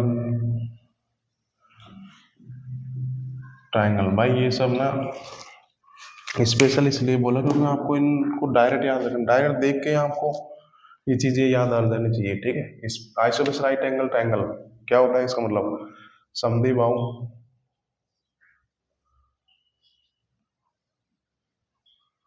समकोण त्रिभुज। ठीक है, तो समद्विबाहु समकोण त्रिभुज क्या होता है? समकोण त्रिभुज तो क्या होता है? 90 डिग्री के कोण को, एक ऐसा त्रिभुज जिसमें एक एंगल 90 डिग्री का हो, तो उस त्रिभुज को क्या बोलते हैं? राइट एंगल ट्रायंगल बोलते हैं। अब समद्विबाहु समकोण त्रिभुज क्या होगा? एक ऐसा समकोण त्रिभुज जिसकी 2 भुजाएं बराबर होती है, तो उस त्रिभुज को क्या बोलते हैं? समद्विबाहु समकोण त्रिभुज। नाम से ही क्लियर है, समद्विबाहु यानी कि समान द्विबाहु 2 भुवन भुजा, यानी कि एक ऐसा समकोण त्रिभुज जिसकी 2 भुजाएं बराबर होती है, तो उस त्रिभुज को क्या बोलता है? समद्विबाहु समकोण त्रिभुज। ठीक है, जैसे कि मैंने एक त्रिभुज बना लिया, ये मैंने एक त्रिभुज बना लिया, ये शीर्ष ए हो गया, ये शीर्ष बी मान लिया, ये शीर्ष सी मान लिया। ठीक है, तो ये वाला यहाँ पे मैंने 90 डिग्री ले लिया, एंगल बी पर मैंने 90 डिग्री ले लिया, तो ये तो क्या बन गया? ये तो एक समकोण त्रिभुज बन गया। यहाँ तक ये बना लिया। अब मुझे समद्विबाहु भी बनाना है, तो इसकी 2 भुजाएं बराबर करनी है, तो मैं भुजा बी सी और ए बी को बराबर कर देता हूँ। तो यहाँ से ये ट्रायंगल कैसा हो गया? ये ट्रायंगल कैसे हो गया? ये राइट एंगल ट्रायंगल समद्विबाहु हो गया। समद्विबाहु कैसे? भाई 2 भुजा बराबर दे रखी है। अब मैं यहाँ से ये इस भुजा को तो बराबर कर नहीं सकता, क्योंकि 90 डिग्री के सामने कर्ण होता है, कर्ण तो हमेशा इन दोनों भुजाओं से बराबर होता है, तो मैं इन दोनों भुजाओं को तो बराबर कर सकता हूँ। ठीक है, तो क्या हो गई? ये 90 डिग्री बनाने वाली साइड्स हो गई। तो समद्विबाहु समकोण त्रिभुज क्या हो गया? एक ऐसा समकोण त्रिभुज जिसमें 90 डिग्री बनाने वाली साइड्स बराबर होती है, उस त्रिभुज को क्या बोलते हैं? उस त्रिभुज को बोलते हैं समद्विबाहु समकोण त्रिभुज। ये तो हाइपोटेनस होता है, ये तो सबसे बड़ा होता है, तो इसको तो बराबर रख ही नहीं सकते, तो अब ये दोनों ही तो बराबर होंगे। ठीक है, मैंने आपको क्या बताया था, किसी भी त्रिभुज में तीनों एंगल का सम 180 डिग्री होता है। ये वाला एंगल अगर 90 डिग्री होगा तो ये दोनों एंगल कितने के बचे, ये दोनों एंगल का सम 90 डिग्री का बचेगा।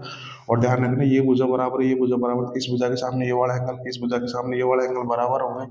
और इन दोनों एंगल का सम कितना दे रखा है, 90 डिग्री दे रखा है, दोनों बराबर है, तो ये वाला एंगल कितने का आ जाएगा, ये वाला एंगल 45 डिग्री का आ जाएगा। और ये वाला एंगल कितने का आ जाएगा, ये वाला एंगल 45 डिग्री का आ जाएगा। तो यहाँ से क्या क्या निकल के आएगी, ये 45, 45 और 90। ठीक है, ये एंगल्स आ गए ना यहाँ पे, 45, 45, 90। तो ध्यान रखना, जब भी अगर एग्जाम में 45, 45, 90 आए तो आपको सीधा याद रखना है कि ये एक समद्विबाहु समकोण त्रिभुज है। ठीक है, अब यहाँ से मुझे क्या करना है, यहाँ से मुझे इस समद्विबाहु समकोण त्रिभुज की साइड्स का रेशो निकालना है, साइड्स का रेशो निकालना है। ठीक है, तो यहाँ से इन समद्विबाहु त्रिभुज, ये भाई 45, 45, 90 किस प्रकार का ट्रायंगल होगा, एक समद्विबाहु समकोण त्रिभुज होगा। अब मुझे एक ऐसा त्रिभुज दे रखा है जिसके कोण क्या दे रखे हैं, 45, 45, 90। तो वहां से मुझे उस त्रिभुज की साइड्स का रेशो निकालना है, साइड्स का रेशो निकालना है। ठीक है, कैसे, मैं शीर्ष ए के सामने की साइड को स्मॉल ए मान लेता हूँ, शीर्ष बी के सामने की साइड को स्मॉल बी, शीर्ष सी के सामने की साइड को स्मॉल सी मान लेता हूँ। तो यहाँ से मुझे ए बी सी का रेशो निकालना है। ठीक है, यहाँ से इस ट्रायंगल की भुजाओं का रेशो निकालना है। तो ठीक है, अब ये दोनों भुजाएं तो बराबर हो गई ना, तो यहाँ पे ए बी सी मानने की जरूरत नहीं है। ठीक है, तो मुझे इस त्रिभुज की साइड्स का रेशो निकालना है। ठीक है, तो मैं देखूंगी ये दोनों भुजाएं बराबर है। अगर मैं सपोज करूँ इसको 1 यूनिट मानता हूँ, ठीक है, तो ये भी 1 यूनिट हो जाएगा। यूनिट मतलब होता है कि ये रेशो है, मतलब एग्जैक्ट वैल्यू नहीं है। तो मैं इसको सर्कल में बंद कर देता हूँ। ठीक है, अब ये दोनों साइड बराबर होगी, तो पाइथागोरस से ये कितनी आएगी, 1 square plus 1 square plus under root कितना आ जाएगा, यहाँ से √2 आ जाएगी। ये तो चीज निकल के आई। तो यहाँ से साइड्स का रेशो क्या आ जाएगा, तो इस 45 डिग्री के सामने ये कितनी आ गई, ये 1 आ गई ना भाई, इस 45 डिग्री के सामने 1 यूनिट आ गई ना। ठीक है, अब इस 45 डिग्री के सामने भुजा कितनी आ गई, इस 45 डिग्री के सामने 1 आ गई। रेशो इस 90 डिग्री के सामने कितने आएंगे, इस 90 डिग्री के सामने कितने आएंगे, √2 आ गई। तो यहाँ से साइड्स का रेशो ये होता है, ये पूरा प्रॉपर रिजल्ट है। भाई एक आपको ऐसा त्रिभुज दे देगा जिसके एंगल, तीनों एंगल दे रखे 45, 45, 90, वहां से अगर मैं साइड्स का रेशो निकालू तो कितना आ जाएगा, 1:1:√2। ठीक है, ये काफी इंपॉर्टेंट रिजल्ट है, मैंने आपको डायरेक्ट रटाया भी नहीं है, आपको बिल्कुल चीजें प्रूव करके बताइए। अगर आपको ध्यान रखना किसी भी त्रिभुज में, ये ध्यान रखना, एग्जाम क्वेश्चन आते हैं इसमें, किसी भी त्रिभुज को 3 एंगल दे रखे हैं 45, 45, 90, तो उस त्रिभुज की साइड्स का रेशो कितना होगा, 1:1:√2। ठीक है, मैं आपको एग्जाम्पल के थ्रू बताता हूँ एग्जाम में कैसे क्वेश्चन पूछे जाते हैं। ठीक है, ये एक राइट एंगल ट्रायंगल आ जाएगा एग्जाम में। ठीक है, ए बी सी, ये वाला एंगल 90 डिग्री का दे रखा है, ये वाला एंगल 45 डिग्री का दे रखा है। ठीक है, ये वाला एंगल 45 डिग्री का दे रखा है। ठीक है, और इसकी वैल्यू दे रखी है 4√2 दे रखी है। ठीक है, अब मुझे यहाँ से पूछो बी सी की वैल्यू बताओ, ऐसे क्वेश्चन आएंगे एग्जाम में। ठीक है, मेरे को एक त्रिभुज ए बी सी दे रखा है, ये वाला एंगल 90 डिग्री का दे रखा है, ये वाला एंगल 45 डिग्री दे रखा है, यहाँ पे हाइपोटेन्यूज दे रखा है, मेरे को 4√2, तो मुझे बी सी की लेंथ निकालनी है। तो अब मैं क्या करूंगा, अभी मैंने बताया था आपको, ये वाला एंगल 90 डिग्री का, ये वाला 45 डिग्री है, तो ये वाला एंगल कितने का बचा, 45 डिग्री बताना। तो ये 90 होगा, दोनों एंगल का सम 90 डिग्री होगा। ठीक है, अभी 45, 45, 90 देख के मेरे दिमाग में आना चाहिए कि राइट एंगल, इस आइसोसेलेस राइट एंगल ट्रायंगल है भाई। 45, 45, 90 को देख के आपके दिमाग में आना चाहिए कि समद्विबाहु समकोण त्रिभुज है। ठीक है, तो यहाँ पे मैंने बताया था 45 डिग्री के सामने 1 यूनिट आएगा, 90 डिग्री के सामने √2 यूनिट आ जाएगा। तो 90 डिग्री के सामने ये वैल्यू कितनी आएगी, ये √2 आ जाएगी ना, √2 यूनिट आ जाएगी। और 45 डिग्री के सामने कितनी आ जाएगी, 1 यूनिट आ जाएगी। अब देखो √2 की वैल्यू कितनी दे रखी है, 4√2 दे रखी है, कितनी गुना, 4 गुना। तो इसकी वैल्यू कितनी आ जाएगी, 4 आ जाएगी। तो यहाँ से उत्तर क्या आ जाएगा, 4 आ जाएगा। तो ऐसे एग्जाम में क्वेश्चन पूछे जाता है भाई। 45, 45 नंबर दे दिया, यहाँ पे करंट की वैल्यू दे दी है, मुझे इस वजह की वैल्यू निकालनी है। अब मैं देखूंगी 90 डिग्री के सामने √2 यूनिट होता है, √2 यूनिट होता है। 90 डिग्री के सामने √2, 45 डिग्री के सामने 1 यूनिट होता है, 45 डिग्री के सामने 1 यूनिट होता है। यहाँ से √2 की वैल्यू दे रखी है, मुझे 1 यूनिट की वैल्यू पूछी है, तो √2 की वैल्यू 4 गुना हो जाएगी, तो 1 की वैल्यू कितनी हो जाएगी, 4 हो जाएगी। ठीक है, ऐसे क्वेश्चन पूछे जाते हैं। उम्मीद करता हूँ बिल्कुल आपको समझ में आ गया होगा। दूसरा देख लेते हैं। तो ध्यान रखना, जब भी 45, 45, 90 आए तो दिमाग को क्या करना है कि ये क्या है, समद्विबाहु समकोण त्रिभुज है, तो उसकी भुजाओं का रेशो क्या होगा, 1:1:√2। ठीक है, बिल्कुल डिटेल मैंने आपको बताया है। अब अगला देख लेते हैं भाई, ये खत्म करेंगे आज, फिर डायरेक्ट क्वेश्चन करेंगे कल की क्लास में, इस वजह से थोड़ा ना आज इसको खत्म करके खत्म करेंगे क्लास फिर, है ना। ठीक है, तो दूसरा त्रिभुज क्या जाएगा यहाँ से, ब्लैक पेन का इस्तेमाल कर लेता हूँ, बट ब्लैक पेन दिखाई नहीं दे रहा मेरे को, मिल गया। ठीक है, दूसरा कौन सा होगा,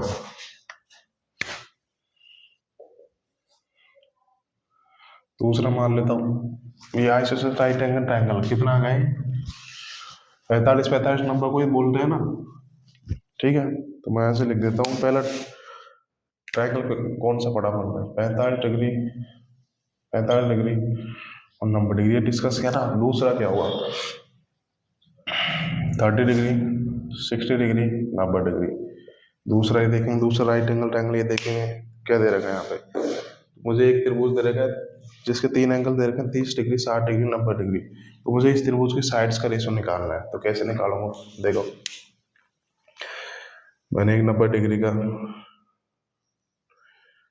ट्रायंगल बना लिया ABC, एक राइट एंगल ट्रायंगल बनाया जिसमें B पर 90 डिग्री है। ठीक है, ये दे रखा है, और ये वाला एंगल मैंने मान लिया 30 डिग्री का दे रखा है। तो ये वाला एंगल कितने का बचा, ये वाला एंगल 60 डिग्री का बचा ना, ये वाला एंगल 60 डिग्री का बचा। तो यहाँ पे क्या दे रखा है, एंगल्स क्या क्या दे रखा है मुझे, 30 डिग्री दे रखे हैं, 60 डिग्री दे रखे हैं। भाई ये इंपॉर्टेंट है, सबसे ज्यादा इंपॉर्टेंट यही है, ध्यान रखना, इसको भी याद रखेंगे, ये भी इंपॉर्टेंट है, बट सबसे ज्यादा ये है 30, 60, 90 डिग्री। और तीसरा एंगल क्या दे रखा है, 90 डिग्री। तो मुझे इस राइट एंगल ट्रायंगल की साइड्स का रेशो निकालना है। अर्थात मुझे एक ट्रायंगल दे रखा है जिसके एंगल्स दे रखा है 30 डिग्री, 60 डिग्री, 90 डिग्री। तो मुझे उस ट्रायंगल की साइड्स का रेशो निकालना है। मुझे क्या निकालना है, उस ट्रायंगल की साइड्स का रेशो निकालना है। तो साइड्स का रेशो निकाल लूंगा मैं। शीर्ष ए के सामने साइड ए हो गई, शीर्ष बी के सामने साइड स्मॉल बी, शीर्ष सी के सामने साइड स्मॉल सी आ गई। तो मुझे यहाँ से ए रेशो बी रेशो सी निकालना है, ए रेशो बी रेशो सी रेशो निकालना है, अर्थात इस त्रिभुज की साइड्स का रेशो निकालना है। ठीक है, मेरे पास एक ट्रायंगल है जिसके एंगल दे रखा है 30, 60, 90 डिग्री। तो मुझे इस ट्रायंगल की साइड्स का रेशो निकालना है। तो बहुत सारे तरीके हैं, तो साइन रूल से निकाल लेते हैं हम लोग। ठीक है, तो साइन रूल क्या होता है, किसी भी ट्रायंगल में साइड्स का रेशो, इस ट्रायंगल की साइड क्या दे रखी है, ABC दे रखी है। तो इस ट्रायंगल के लिए इन साइड्स का रेशो क्या आएगा, ए के सामने कितने दे रखा है 60 डिग्री, तो क्या लेना है साइन 60 डिग्री आ जाएगा रेशो। वो जब बी के सामने ये वाला कितना दे रखा है 90 डिग्री, तो कितना आ जाएगा यहाँ से साइन 90 आ जाएगा। और वो जब सी के सामने ये वाला एंगल दे रखा है 30 डिग्री, तो यहाँ से साइन 30 आ जाएगा। तो यही तो साइन रूल बताया था आपको कि मुझे इस ट्रायंगल की साइड्स का रेशो निकालना था। क्या निकालूंगा, ऐसे साइन रूल लगा दूंगा, तरीके बहुत है, बट यहाँ से साइन रूल निकालने में थोड़ा इजीली हो जाएगा। तो यहाँ से मैं देखूंगा कि इस त्रिभुज की भुजाओं का रेशो ABC का रेशो कितना जाएगा। अब ये भैया आपको इस साइन 60, साइन 90, साइन 30 की वैल्यू आपको डायरेक्ट याद होनी चाहिए। जिन स्टूडेंट को आता होगा अच्छी बात है, जिनको नहीं आता वो अभी इसका प्रूफ स्किप करेंगे, मतलब डायरेक्ट याद रखनी पड़ेगी और कोई ऑप्शन नहीं है, बट आती होंगी। अभी के लिए नहीं आती कोई बात नहीं है, जब मैं आपको त्रिकोणमिति पढ़ाऊंगा जब आपको ये चीज़ें बिल्कुल डायरेक्ट बताऊंगा। ठीक है, तो साइन 60 क्या होता है, साइन 60 होता है √3/2, साइन 90 कितना होता है 1 होता है, और साइन 30 कितना होता है 1/2 होता है। ठीक है, तो ये आ गया यहाँ से। तो इस त्रिभुज की साइड्स का रेशो क्या आ गया, इस त्रिभुज की साइड ABC का रेशो क्या आ गया √3/2 रेशो 1:1/2। अब ध्यान रखना, रेशो को कभी भी फ्रैक्शन या डेसिमल में नहीं रखते। ये रेशो है तो इस रेशो को कभी भी भिन्न में नहीं रखते। तो मैं इसे क्या करना, बटे का 2 उठाना है, तो मैं इस पूरे रेशो को 2 से गुणा कर देता हूँ। अब ये भी रेशो मारना है। ठीक है, तो बिल्कुल पेशेंस रखेंगे, जिनके स्टूडेंट को आता होगा अच्छी बात है, क्योंकि पूरी गणित एक दूसरे से कनेक्टेड है। तो आपको थोड़ी बहुत तो नॉलेज होनी चाहिए, बट कोई बात नहीं, अगर आपको नॉलेज भी नहीं होगी तो जब हम लोग रेशो पढ़ेंगे तब आपको बिल्कुल ये चीज़ें डिटेल में समझ में आ जाएगी। क्या बताया था ना, ऐसे किसी भी रेशो को आप फ्रैक्शन और डेसिमल में नहीं लिख सकते, बिल्कुल रेशो को सिंप्लीफाई फॉर्म में लिखते हैं। ठीक है, तो यहाँ पे देखना है कि बटे 2 हटाना है, बटे 2 हटाना है, तो मैं पूरे रेशो को 2 से गुणा कर देता हूँ। ठीक है, क्योंकि रेशो में आप किसी भी नंबर से गुणा कीजिए तो कोई फर्क नहीं पड़ता। ठीक है, तो मैं देखूंगी यहाँ से ABC का रेशो कितना आ जाएगा, बोझा ABC का रेशो कितना आ जाएगा, यहाँ से √3 आ जाएगा, 2 आ जाएगा, यहाँ पे कितना आ जाएगा 1 आ जाएगा। तो मैं क्या देख पा रहा हूँ, यहाँ से शीर्ष ए आ गया, ए के सामने 60 डिग्री के सामने कितनी आ जाएगी साइड 30 डिग्री, √3 आ जाएगा, √3 आ गया। ऐसे 30 डिग्री के सामने, 30 डिग्री क्या है भाई, 30 डिग्री के सामने साइड C है, साइड C की वैल्यू क्या आ जाएगी 1 आ जाएगी यहाँ से, एंड 30 डिग्री के सामने 1 आ जाएगा। तो 90 डिग्री सामने कितना आ गया, 90 डिग्री के सामने 2 आ गया। तो यहाँ से ये साइड्स का रेशो निकल के आ गया। ठीक है, तो ये है प्रॉपर कंसेप्ट। आपको ये चीज़ डायरेक्ट याद रखनी है, बहुत इंपॉर्टेंट चीज़ है। एग्जाम में कैसे पूछा जाएगा कि कोई सा भी त्रिभुज दे रखा है, उसके एंगल्स दे रखे हैं मुझे 30, 60, 90 डिग्री, तो उनके सामने की भुजाओं का रेशियो क्या होगा, उनके सामने की भुजाओं की वैल्यू क्या होगी। 30 डिग्री के सामने 1 यूनिट आ जाएगी, 60 डिग्री के सामने √3 आ जाएगी, 90 डिग्री के सामने 2 यूनिट आ जाएगी। ध्यान रखना 30, 60, 90 दे रखा है मुझे, एक एंगल्स एक त्रिभुज दे रखा है, उसी एंगल्स की वैल्यू दे रखी है 30, 60, 90 डिग्री, तो वहां से भुजाओं का रेशियो कितना निकल के आ जाएगा, एक रेशियो √3 और 2 आ जाएगा। 30 डिग्री के सामने 1 यूनिट, 60 डिग्री सामने √3, 90 डिग्री सामने 2 यूनिट आ जाएगा। ठीक है, बिल्कुल मैंने आपको डिटेल में समझाया, प्रूफ आ गया होगा, अच्छी बात है, बट आपको ये चीज डायरेक्ट याद रखनी है। ठीक है, 30 डिग्री सामने 1 यूनिट, 60 डिग्री सामने √3, 90 डिग्री सामने 2 यूनिट। ठीक है, उम्मीद करता हूँ बिल्कुल समझ में आ गया होगा। मैं आपको एग्जाम्पल भी बता देता हूँ।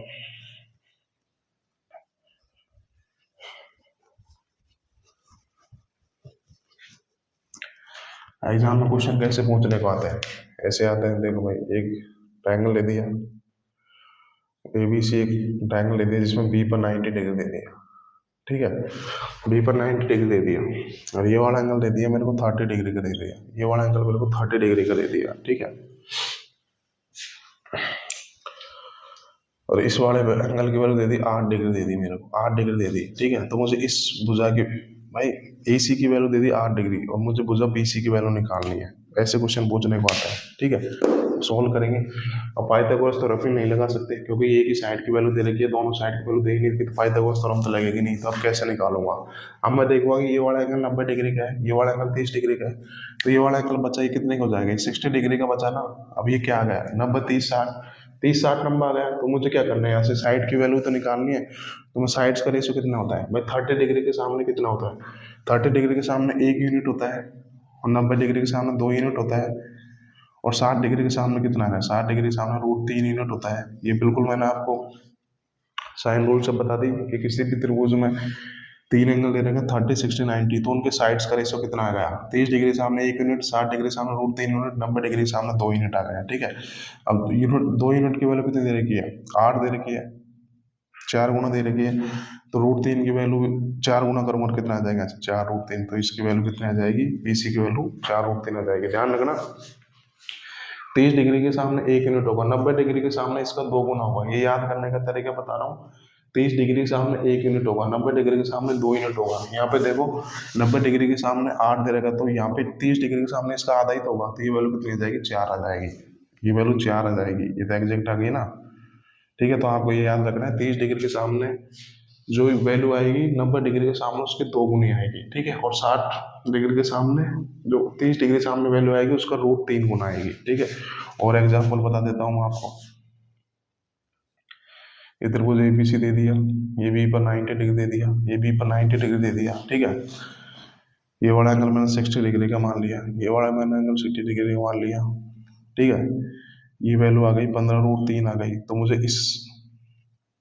इसकी वैल्यू निकालनी है। अब डायरेक्ट कैसे निकालूंगा, तो ये वाला एंगल कितने का बचा, 30 डिग्री का बचा। अब 60 डिग्री के सामने साइड कितनी आती है, √3 आती है, √3 आती है, तो ये √3 की वैल्यू 15 रूट दे रखी है, 15 गुना दे रखी है।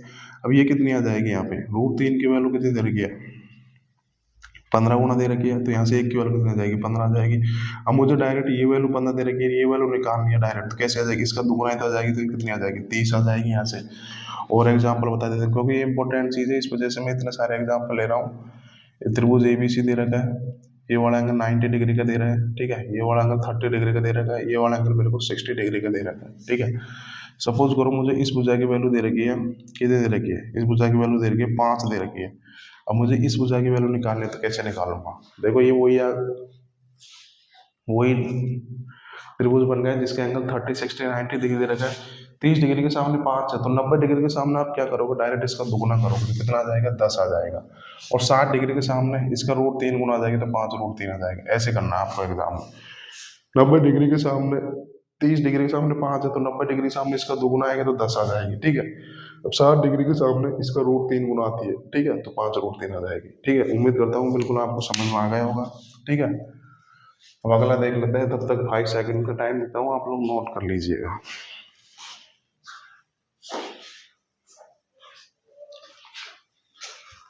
तो ध्यान रखना, जब भी 30, 60, 90 डिग्री आए त्रिभुज के एंगल्स, तो उनकी साइड्स का रेशियो निकालने को पूछे तो कितना आएगा, 30 डिग्री सामने 1 यूनिट आएगा, 60 डिग्री सामने रूट 3 यूनिट आएगा, 90 डिग्री के सामने 2 यूनिट आएगा। ठीक है, उम्मीद करता हूँ बिल्कुल आपको समझ में आ गया होगा।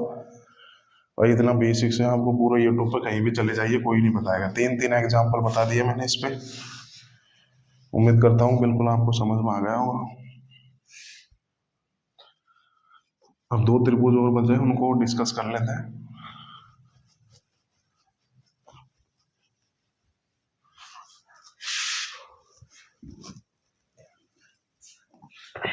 अगला देख लेते हैं, तीसरा 15 75 90, नहीं 15 75, हाँ 90 होगा ना। तो मुझे किसी भी त्रिभुज के 3 एंगल्स दे रखे हैं, 15 75 90, तो वहां से मुझे इस त्रिभुज की साइड्स का रेशो निकालना है। तो कैसे निकालेंगे वो देख लेते हैं। ठीक है, ये मुझे एक ट्रायंगल दे रखा है। ठीक है, ए बी सी एक ट्रायंगल लगाया, मैंने भुजा बी पर, शीर्ष बी पर 90 डिग्री ले लिया, और ये वाला एंगल ले लिया मैंने 15 डिग्री का। तो ये वाला एंगल कितने का बचा, ये वाला एंगल अब 75 डिग्री का बचेगा ना, 75 डिग्री का बचेगा। ठीक है, तो मुझे क्या करना है, मुझे किसी भी त्रिभुज के एंगल दे रखा है, 15 दे रखा है, 75 दे रखा है, 90 डिग्री दे रखा है, तो मुझे इस त्रिभुज की साइड्स का रेशो निकालना है। ठीक है, तो मैं देखूंगा शीर्ष ए के सामने की साइड को मैं स्मॉल ए मान लेता हूँ, शीर्ष बी के सामने की साइड को स्मॉल बी मान लेता हूँ, शीर्ष सी के सामने की साइड को स्मॉल सी मान लेता हूँ। तो मुझे इस त्रिभुज की साइड्स का रेशो निकालना है, यहाँ से ए रेशो बी रेशो सी निकालना है। तो कंसेप्ट क्या लगेगा, साइन रूल लगेगा भाई। किसी भी त्रिभुज की साइड्स का रेशो निकालना है, एंगल्स दे रखे, तो साइन रूल ही लगाऊंगा ना मैं। तो मुझे इस त्रिभुज की साइड्स का रेशो निकालना है। तो क्या होगा, देखो भुजा ए के सामने ये वाला एंगल कितना दे रखा है, ये वाला एंगल 75 डिग्री का दे रखा है, तो यहाँ से कितना जाएगा, यहाँ से साइन 75 आ जाएगा। ठीक है, यहाँ से साइन 75 आ जाएगा रेशो। अब मैं देखूंगा भुजा बी के सामने ये वाला एंगल 90 डिग्री का दे रखा है, तो यहाँ से कितना आएगा, साइन 90 डिग्री आ जाएगा रेशो। भुजा सी के सामने ये वाला एंगल 15 डिग्री का दे रखा है, तो यहाँ से कितना आ जाएगा, साइन 15 डिग्री आ जाएगा। एक बार मैं देख लेता हूँ, आपको डिस्प्ले में दिखाई दे रहा है, नहीं दे रहा। यस, परफेक्ट है यहाँ तक ही। ठीक है, अब यहाँ से मुझे एबीसी का रेशियो निकालना। अब ध्यान रखना, जब भी मैं आपको त्रिकोणमिति बताऊंगा ना, मैं आपको जब आपको ये चीज़ बिल्कुल क्लियर ही हो जाएगी कि आपको अभी तो इन जो डाटा मैं प्रोवाइड करा रहा हूँ आपको उसकी वैल्यू डायरेक्ट याद रखनी है। ठीक है, साइन 15 की वैल्यू, ठीक है, ये 15 75 90 को इधर लिख देता हूँ, 15 75 90।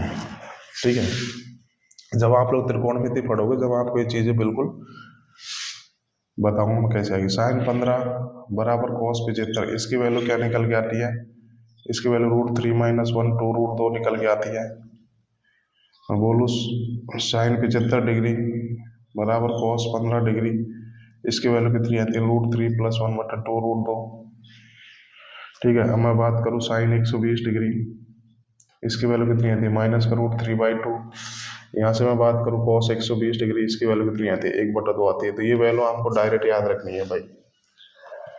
ठीक है, जब मैं आपको त्रिकोणमिति पढ़ाऊंगा, जब आपको ये चीज़ें बिल्कुल बताऊंगा कैसे आई, तो अभी के लिए आपको ये चीज़ें डायरेक्ट याद रखनी है। तो मैं देखूंगा ऐसे साइड्स का रेशो कितना आएगा, ऐसे ए रेशो बी रेशो सी कितना आएगा, साइन 75 कितना आ गया, साइन 75 की वैल्यू देखो मैंने लिखा रखी कितना आएगा, √3 + 1 बटे 2 √2 आ जाएगा। साइन 90 की वैल्यू तो 1 होती है, बताइए मैंने आपको। साइन 15 की वैल्यू कितनी आ जाएगी, यहाँ से √3 - 1 + 1 2 √2 आ जाएगी यहाँ से। तो यहाँ से इस त्रिभुज की साइड्स का रेशियो ही आ गया है। किसी भी त्रिभुज की अगर मुझे एंगल दे रखा है 15 75 90, तो उस त्रिभुज की साइड्स का रेशियो कितना आ जाएगा, ये आ जाएगा। अब मैंने बताया था रेशियो को हमेशा सिंप्लीफाई फॉर्म में लिखते हैं, हमेशा फ्रैक्शन या डेसिमल में नहीं लिखते। तो मैं ऐसे बटे का 2 √2 घटाऊंगा तो क्या करूंगा, उस पूरे रेशियो को क्या कर लूंगा, पूरे रेशियो को 2 √2 से गुणा कर दूंगा ना। तो यहाँ से क्या आ जाएगा, मुझे ए 75 डिग्री के सामने ए दे रखी है, यहाँ से 75 डिग्री के सामने ए दे रखी है, तो ए की वैल्यू कितनी आ जाएगी, यहाँ से √3 + 1 आ जाएगी ना, √3 + 1 आ जाएगी। ठीक है, अब बी की वैल्यू कितनी आ जाएगी, 2 √2। बी किस एंगल के सामने दे रखा है, बी इस 90 डिग्री के सामने दे रखा है, तो बी की 90 डिग्री के सामने की भुजा कितनी आ जाएगी, यहाँ से 2 √2 आ जाएगी, 2 √2 आ जाएगी। और 15 डिग्री के सामने साइड कितनी आ जाएगी, यहाँ से √3 - 1 आ जाएगी। तो ये है प्रॉपर चीज, ये यहाँ से निकल के आती है। 99% टीचर आपको ये डायरेक्ट हटाने को बोलेंगे, बट मैंने आपको इसका प्रूफ बता दिया कि कैसे निकल के आई। अर्थात याद कंसेप्ट क्या है, किसी भी त्रिभुज के 3 एंगल दे रखे हैं 15, 75, 90, तो मुझे वहां से उस त्रिभुज की साइड्स का रेशियो निकालना है। तो साइड्स का रेशियो कितना आएगा, √3 - 1 रेशियो √3 + 1 रेशियो 2√2। मतलब 15 डिग्री के सामने √3 - 1 यूनिट होगा, 75 डिग्री के सामने √3 + 1 होगा, 90 डिग्री के सामने कितना होगा, 2√2 होगा। ठीक है, तो ये कंसेप्ट निकल के आता है। आपको डायरेक्ट याद रखना है, किसी भी त्रिभुज के अगर मेरे को 15, 75, 90 डिग्री दे रखे हैं, तो 15 डिग्री के सामने √3 - 1 यूनिट होगा, 75 डिग्री के सामने √3 + 1 और 90 डिग्री के सामने 2√2 होगा। ठीक है, ये मैंने आपको बिल्कुल डिटेल में बताया। उम्मीद करता हूँ बिल्कुल आपको समझ में आ गया होगा। भाई लास्ट और देख लेते हैं। ठीक है, इस वजह से मुझे सारी चीजें डिस्कस करनी पड़ी, क्योंकि साइन रूल से ही तो निकल के आती है। कल मैं बताता तो आपको दिक्कत आती है, इस वजह से आज ही बता दिया मैंने। ठीक है, तो लास्ट और देख लेते हैं। ध्यान रखना, 15, 75, 90 आते ही उस त्रिभुज की साइड्स का रेशियो कितना होगा। 15 डिग्री के सामने कितना आएगा, √3 - 1 और 75 डिग्री के सामने कितना आ जाएगा, √3 + 1 यूनिट और 90 डिग्री सामने कितना आ जाएगा, 2√2 आ जाएगा। ठीक है, बिल्कुल मैंने आपको डिटेल में डिस्कस किया ये चीजें। अब लास्ट और देख लेते हैं। ठीक है, चौथा ट्रायंगल और देख लेते हैं। 30 डिग्री, 30 डिग्री, तब ये वाला एंगल कितने का बचा, 120 डिग्री का बचा। ये वाला और देख लेते हैं। तो किसी भी त्रिभुज के 3 एंगल्स दे रखे मुझे 30, 30, 120 डिग्री, तो वहां से मुझे इस त्रिभुज की साइड्स का रेशियो निकालना है। कैसे निकालूंगा, देख लेते हैं। तो ये मैंने एक त्रिभुज बना लिया,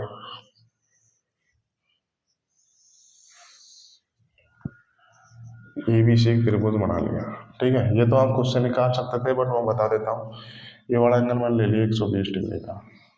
ये वाला एंगल कितने का आ गया, 30 डिग्री का आ गया। ये वाला एंगल कितने का आ गया, 30 डिग्री का आ गया। ठीक है, तो मुझे एक त्रिभुज दे रखा है जिसके 3 एंगल्स दे रखे हैं 30, 30, 120 डिग्री। कौन सा दे रखा है, 30 डिग्री, 30 डिग्री, 120 डिग्री। तो मुझे यहाँ से इसके साइड्स का रेशियो निकालना है। ठीक है, तो 30 डिग्री देखते क्या आ जाएगा, 30 डिग्री के सामने लूंगा तो कितना आ जाएगा भाई, ये 30 डिग्री इस भुजा के सामने AC, तो इस AC की वैल्यू कितनी आ जाएगी, sin 30। तो यहाँ से sin 30 की वैल्यू मैं डायरेक्ट बता देता हूँ। sin 30 की वैल्यू कितनी होती है, sin 30 कितना आ जाएगा, 1/2 आ जाएगा। फिर 30 डिग्री के सामने की साइड कितनी आ जाएगी, 30 डिग्री के सामने की साइड भी 1/2 आ जाएगी, sin 30। ठीक है, 120 डिग्री के सामने की साइड कितनी आ जाएगी, मैंने अभी आपको sin 120 की वैल्यू बताई थी। ठीक है, sin 120 की वैल्यू बताई थी √3/2। पिछले महीने मैंने आपको sin 120 की वैल्यू माइनस में बताई थी क्या, यार वो उल्टी बता दी यार, मैं फिर से बता देता हूँ। सॉरी, उधर पिछले वाले सवाल में दिमाग में था नहीं, वो पता नहीं। sin 120 की वैल्यू निकल के आती है भाई √3/2 आती है। sin 120 की वैल्यू √3/2 निकल के आती है। और cos 120 की वैल्यू कितनी आती है, -1/2 आती है। पिछले वाले सवाल में भाई गलती से मिस्टेक हो गई, उसके लिए आई अपोलोजाइज टू यू। ये sin 120 की वैल्यू √3/2 निकल के आती है और cos 120 की वैल्यू निकल के आती है -1/2। ठीक है, ये ध्यान रखना। फिर पिछले मैंने आपको ये वैल्यू उल्टी सीधी करा दी थी, था यहाँ पे माइनस करवा दिया था, यहाँ पे प्लस करवा दिया था, वो गलती से हो गई। ध्यान रखना, sin 120 की वैल्यू √3/2 आती है और cos 120 की वैल्यू कितनी आती है, -1/2। ठीक है, तो यहाँ से ये कितनी आ जाएगी। अब रेशियो को हमेशा सिंपलीफाई फॉर्म में रखते हैं। ध्यान रखना, ये वैल्यू निकल के आती है, वो गलती से बाई मिस्टेक हो गया था उधर। ठीक है, तो पूरे रेशियो को 2 से गुणा कर देता हूँ। ठीक है, तो यहाँ से कितनी निकल के आ जाएगी, 1/1 √3 आ गई ना। तो यहाँ से इन साइड्स का रेशियो कितना आ जाएगा, 1/1 √3 आ गया। तो ये इस त्रिभुज की साइड्स का रेशियो आ गया। तब किसी भी त्रिभुज के मेरे को 3 एंगल दे देगा 30 डिग्री, 30 डिग्री, 120 डिग्री। तो वहां से अगर मैं त्रिभुज की साइड्स का रेशियो निकालूं तो कितना आ जाएगा, 30 डिग्री के सामने 1 यूनिट, 30 डिग्री के सामने 1 यूनिट, 120 डिग्री के सामने √3 आ जाएगा। अर्थात इस 30 डिग्री के सामने ये 1 यूनिट आ जाएगी। अब ये तो दोनों बराबर हो जाएगी ना, दो एंगल बराबर, दो साइड बराबर। इस 120 डिग्री के सामने कितनी आ जाएगी, √3 यूनिट आ जाएगी। ठीक है, तो यहाँ से ये चीज निकल के आती है। मैंने देखो आपको सारे त्रिभुज बिल्कुल डिटेल में डिस्कस किए। उम्मीद करता हूँ बिल्कुल आपको समझ में आ गई होगी। ये पिछले कंसेप्ट में गलती हो गई थी। sin 120 की वैल्यू आती है √3/2 और cos 120 की वैल्यू आती है -1/2। ध्यान रखना ये चीज। ठीक है, तो उम्मीद करता हूँ आपको बिल्कुल आज की क्लास समझ में आ गई होगी। बिल्कुल हम लोगों ने साइन रूल बिल्कुल डिटेल में डिस्कस किया। इतना डिटेल में तो पूरे यूट्यूब पे आप कहीं पर भी चले जाइए, कोई भी टीचर आपको बताएगा नहीं। ठीक है दोस्तों, आज की क्लास यहीं खत्म करता है। ये सब चीजें आप रिवाइज करके आना, क्योंकि कल इन्हीं साइन रूल्स के कंसेप्ट पे ही हम लोग सवाल करेंगे। तो उम्मीद करता हूँ आप ये सब चीज़ें बिल्कुल याद करके आओगे। ठीक है दोस्तों, आज के लिए इतना ही, तो मिलते हैं कल। Okay, bye everyone.